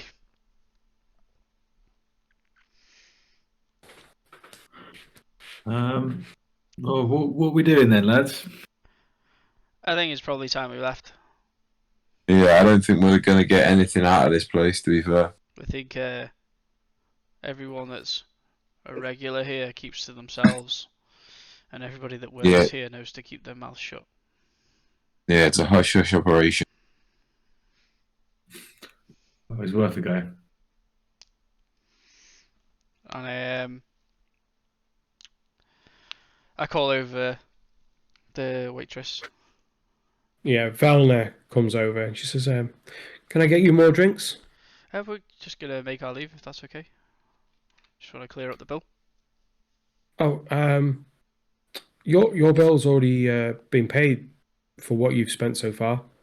Oh, really? And she looks over at the dwarf that's sitting at the table, and she nods at you, Ulfgar, and she's, as an apology. Apology accepted. Fine, lady. Very gracious of you. And she just turns back to her chat. And yeah, you guys want to go? Yeah, I think we need to regroup.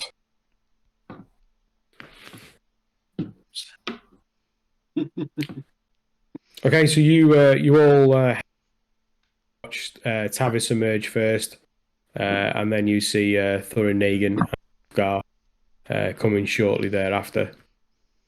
You're now back in the road that you started off in.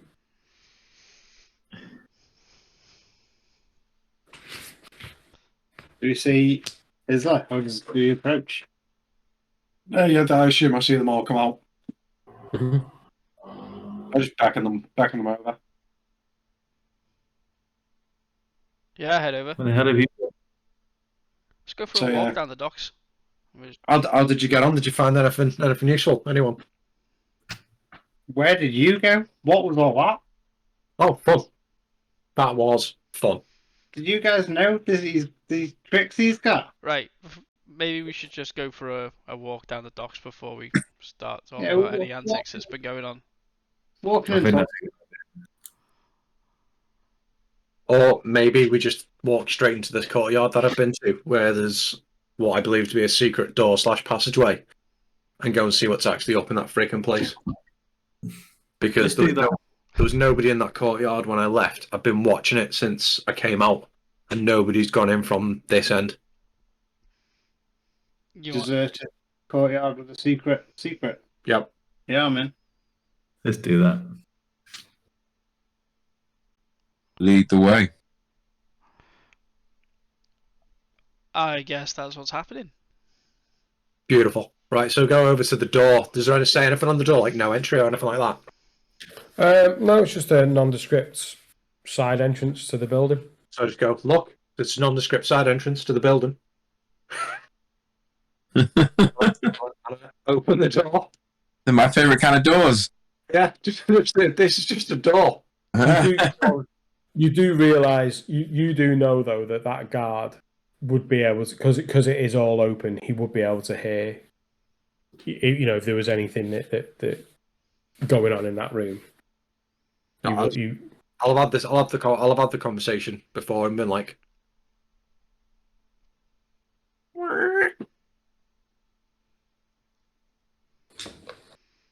just out of curiosity. Okay, that's it. Okay. at the same So, time, I'll cast Armitage and make a big load of like screaming ravens, like on the opposite side, all start squawking and making loud squawky noises. Oh yeah. You hear there's a bit of a creak in the floorboard above the bridge. You get this. There's a bit of movement. Yeah, you're free to go inside.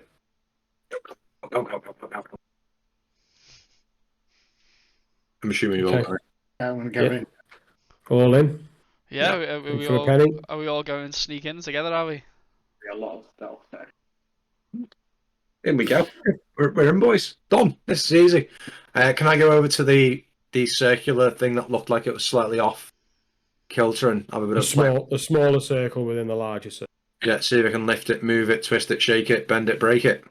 Yeah, you can see that there are like a couple of what look like sort of finger holes to try and sort of like lift it up. It doesn't really make much of a sound, but can you just roll a stealth check for? Here comes the one. Close. 5. 5. Not good.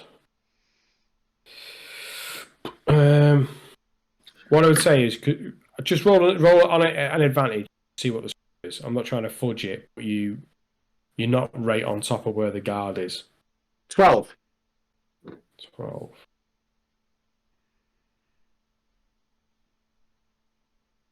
Maybe should have tried it when from hiding somewhere with Mage Hand.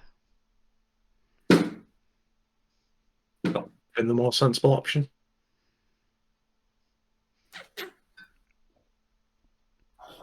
Oi. You hear a Oi. steps above. You can't see anyone just yet. Does it lift off? Yeah. What's that? We left it. What do I see instantly? What you see is a set of spiral stairs that are going down. I just go, ask no questions, let's get in. Go, go, go, go, go, go, go, go, go. Okay, marching orders. Who's going first? I'll go. Come on. Tavis. Go in. Yeah. Thorin. Who's next? Yeah, I'll go next. Ulfgar. After that. Then it'll be Negan, then me. Yeah. And I get back down Okay. and try and align it as best as possible as to what it should look like, and hope for the best. Yeah, just let's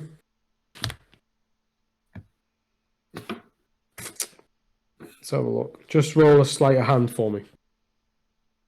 Yeah, another feature that I'm fantastically good at. Big numbers. 8. Not big numbers. 8. It doesn't slam shut, but it's not really that sort of subtle. You wait and you hear to see whether that comes back, but you don't hear anything.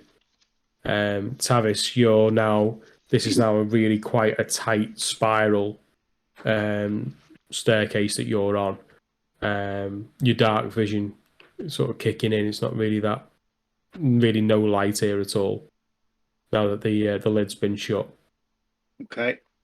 Yeah, just make my way quietly down. Okay. Stealthing. It is dark, so you are quite limited. All of you for making your way.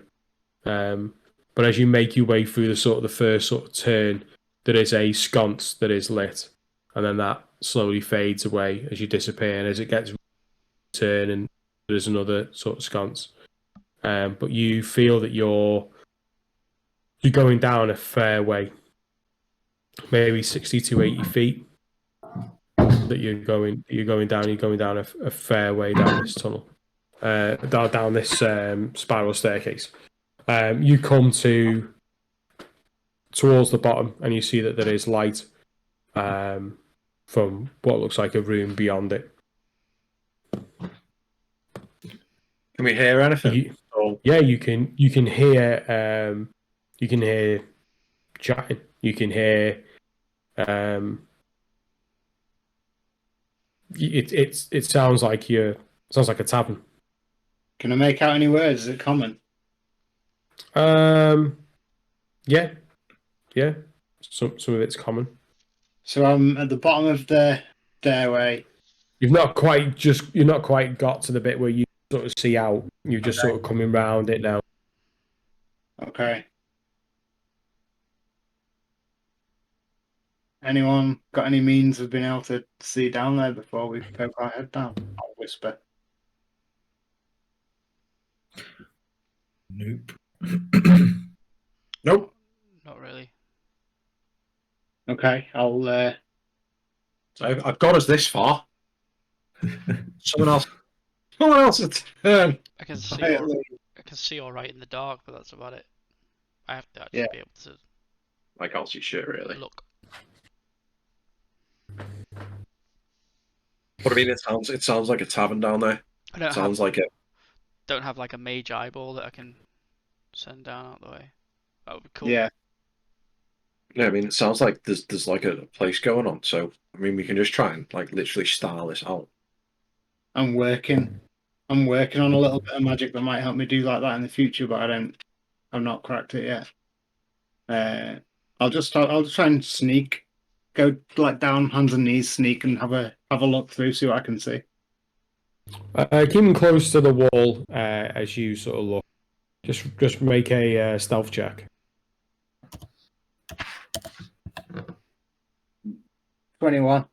Could have still. Yeah, 21. You manage to get right up to the standing right up arch, and you sort of in, and you can see that this is a rough stone floor.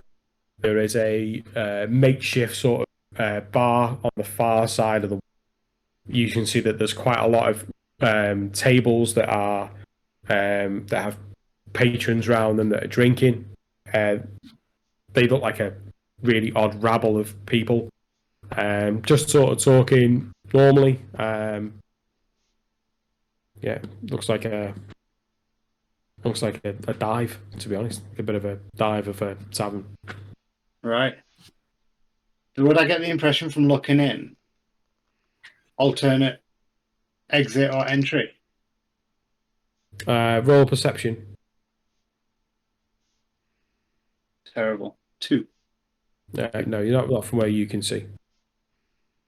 What kind of people do I see? A mishmash, or are they like? I'm specifically interested to see how many of the population is halfling. There's quite a few halfling down here. Like over half. Yeah, I'd say so. Okay.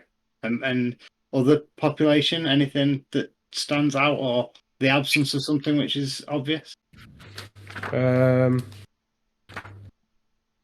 You can see the barman.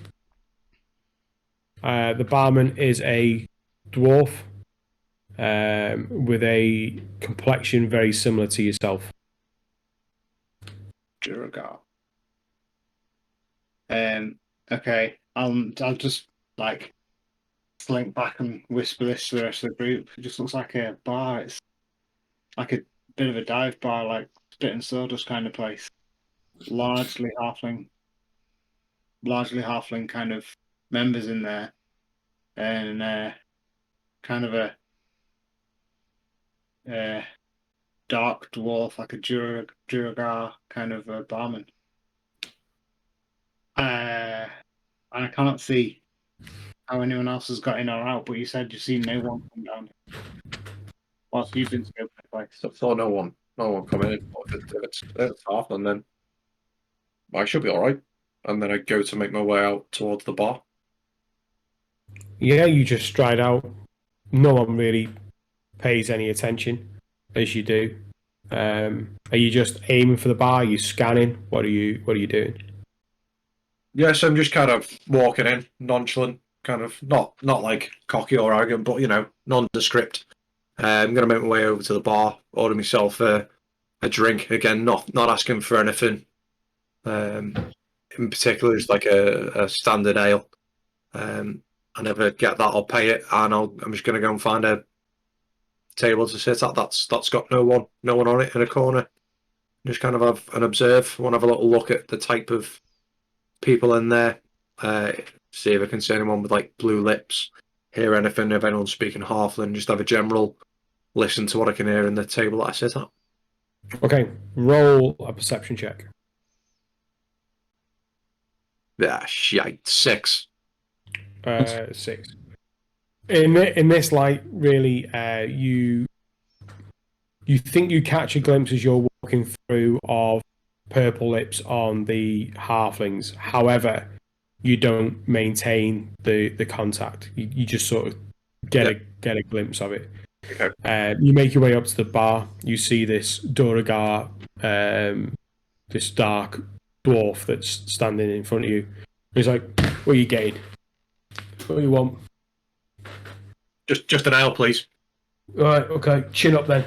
And he pours this pint of murky beer, and he puts the chin up on the side. There's 5 coppers, please. And I kind of like followers kind of asked you to get the 5 coppers and kind of go chin up and slam them on the counter, and not making a scene, but just yeah. Yeah, he just scrapes it and he just starts. Bit of a wipe down. Are you heading towards the table? Yeah. When you look back, you get a completely different. What you can see is that this room is as big, if not bigger, than the feast hall that you were in. A really open space. You can see that there is the wall sort of comes out like in a sort of like a semicircle, where that's actually the staircase that's built. You see at the bottom there, archway just comes. That's there. Either side of that, on the back wall, you see that there are iron gates, which almost look like cells. As you sort of take in the picture, you can see that, and there is what looks like silhouettes within those areas. Over on your left-hand side, in the corner, is a door which is currently closed. You see that knocking around, there are various types of people. There's some humans. Dropping out there, dude. Can't hear you. Oh, sorry. You can sort of see that there is humans, there is halflings, there's a variety of different races that are knocking about, that are having a drink. You head over to the opposite corner from water, so you head right where you see that the table, big enough for everyone to sit around. As you sort of head that way, you can see that there's a large opening in the wall on that right-hand side. As you come alongside it, you see that actually it opens into a space which is a stone sort of square in amongst what looks like a river. It is a river. You can see that the water is moving past quite quickly. You can see that there is what this looks like is like a loading dock. You can see that there is another arm with a crane on, which would swing out over the water. And you make your way over. Lost you again. Keeps dipping out. Keeps dipping out, is it? Yeah. I wondered then, yeah. It's like you. Any better? Give it a go. Seems See what we get. It dips out sporadically. Right, okay. So what did you get and what did you miss? Got the river, the arm, and then Yeah. missed a bit just after that.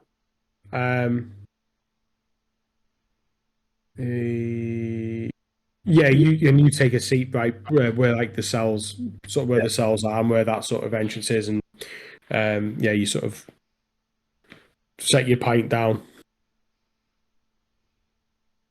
Cool. I'm gonna stay back. I'm gonna stay back in the shadows where I was hidden for now.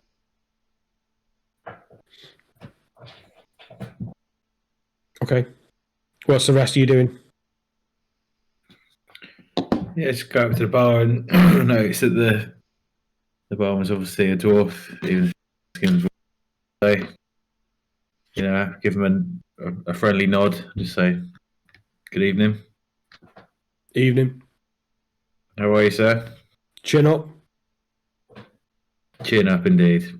So he just starts pouring this chin up. He's not really one for the chit chat, and he just sort of sets it down on the table. And he asks you for the coppers. What did I say it was? 5 coppers, was it? 5. Yeah, he asked you for 5. Thank you kindly. Just sort of digging around in my pocket and just about bring up a few coppers and just place them down. Thorin, Negan, what are you doing? I'm staying on the staircase out the way. Negan? Yeah, I'm just sort of just gazing around, really, just having a look, stuff. Just to obviously, I'm not getting a drink or anything like that because. Have you walked into the tavern? Have you? Yeah. I'm in it, but I'm not I'm not tempted to go near the bar or anything just yet. Isla's over at a table to your left. Yeah, okay. Well, I'll walk over to that side then and go sit next to him. Okay, yeah. You take a seat, Ulfgar. You go and sit with him as well. Thorin, Can you make a stealth check?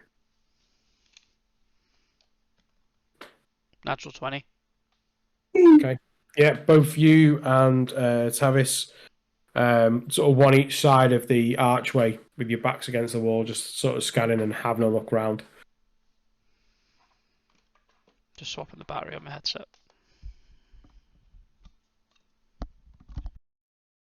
Okay, so Isla, Negan, Ulfgar, what do you want to do? Where is that? Are there any halflings nearby? Or any people nearby? Any conversation? Can I see inside the cells, see who's in there? What's in there? You turn round towards the cell that's by you, and you see glittering back at you gold eyes sort of shining, a bit of a silhouette. As the silhouette gets closer, you can see a grey sort of complexion of a gnome, and you recognise these as being a rock gnome, and you can sort of see that he has this sort of well-groomed, sort of pointy beard on his chin with flecks of grey in it. His hair is kind of shaved on one side and comes down along, and it's got it sort of like pushed sort of back. It's a bit all wavy and sort of all over the place. And he just sort of grasps one of the bars and he sort of looks at you. As he does, you hear a bell ringing. And you look out to where the jetty is, where this loading bay is. And from the left, you see this boat sort of coming into dock. And it pulls up alongside and moors up. And you see a Dorigar sort of getting off and starts tying up this boat. You see that on the boat is these sort of steel crates, wire mesh crates. As this is happening, you see that there are 4 human males that get off this boat. They're got coats over them. They look quite scruffy, unkempt, and they start to walk in. They walk past your table. As you do, you see that the one that's closest to you, as they walk past, he's got a tattoo of an eye that's going around his ear, across his jaw, and each one is carrying one of these crates. You see that within the crate is what looks like just a giant mushroom.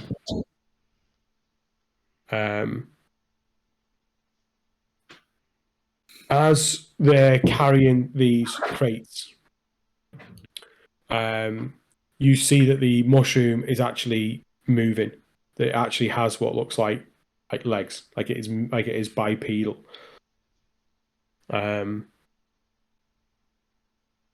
Just roll perception checks for Negan, Ulfgar. So can I start piecing some things together of what I know in regards to the Lady of Decay, the Underdark, the Duragar, the fact that they're from the Underdark and could be supplying them, the Halflings, meant to be supplying it from under the Hanging Lantern. Would that be a safe assumption for Isla to make? Yep. 19. 15. 11. Okay. Can we see any of these walking past yet? Walking out? Not to your level yet. These individuals are just carrying. These are big crates. They are heavy crates. You see these like mushroom type creature that's within it. Ulfgar and Isla. You hear a language or hear some sort of speech. It sounds like a cry. It sounds like almost like a scream, and you can't understand the language, but it sounds like pleading. But Negan, you don't hear it. So you just don't hit. You look at them and they sort of look at each, but you don't really know what they're. Is it like constant screaming? What's that? Sorry. Is it like constant screaming? Or just like a one-off scream, please? It's like panic. Yeah. It's like pleading for your life, panic. Coming from the crates. Yeah, you believe so, but you look at Negan and Negan doesn't register it. You said to him, you don't hear that? Hear what? It's screaming or something coming from those crates. I can't hear anything. You can hear screaming. Sure. Yeah. What about you, Isla? Yeah, I can hear it. If you listen carefully, you can hear it. And like when we pointed out to him, can you start hearing it, or did you just not hear it? Yeah. Well, the only thing I can think of is whatever the fuck's in these glasses is something incredible. We're hearing voices, mate. As they move about 10 feet away from the table, the pleading and the screaming stop. And you don't hear it again. Having heard that bell, because I would have heard the bell, right? Yep. I just want to be prepared to walk out casually. So if I'm feeling I could be about to get rumbled as hiding, and I don't want that to be weird. If somebody comes to make their way out, I want to like advance on that and make my way as if I was just coming into the bar casually. But I'd also, if I can, like to just cast Mage Hand and just have it up. Okay. Yeah, you do that. You feel pretty secure from where you're at, and as you watch these go by, as you watch them go by, you sort of see that they're looking where they're going, sort of straight ahead. Isla, you can sort of see that they're heading. You can see that. Can Tavis and Thorin just make perception checks, please? Terrible. 2. 15. 15. Thorin, you hear faint screams and pleads as these crates are being walked by. Mm-hmm. They get to the door. The door opens. They walk past within 30 feet of me. Within 30 feet. Yeah, I'd say so, yeah. I'd like to put my Mage Hand on the floor in front of one of these humans that's carrying this box, and just hold it there with as much force as it has, which is like 10 pounds or something. To trip them up? Yeah. Okay. Nice.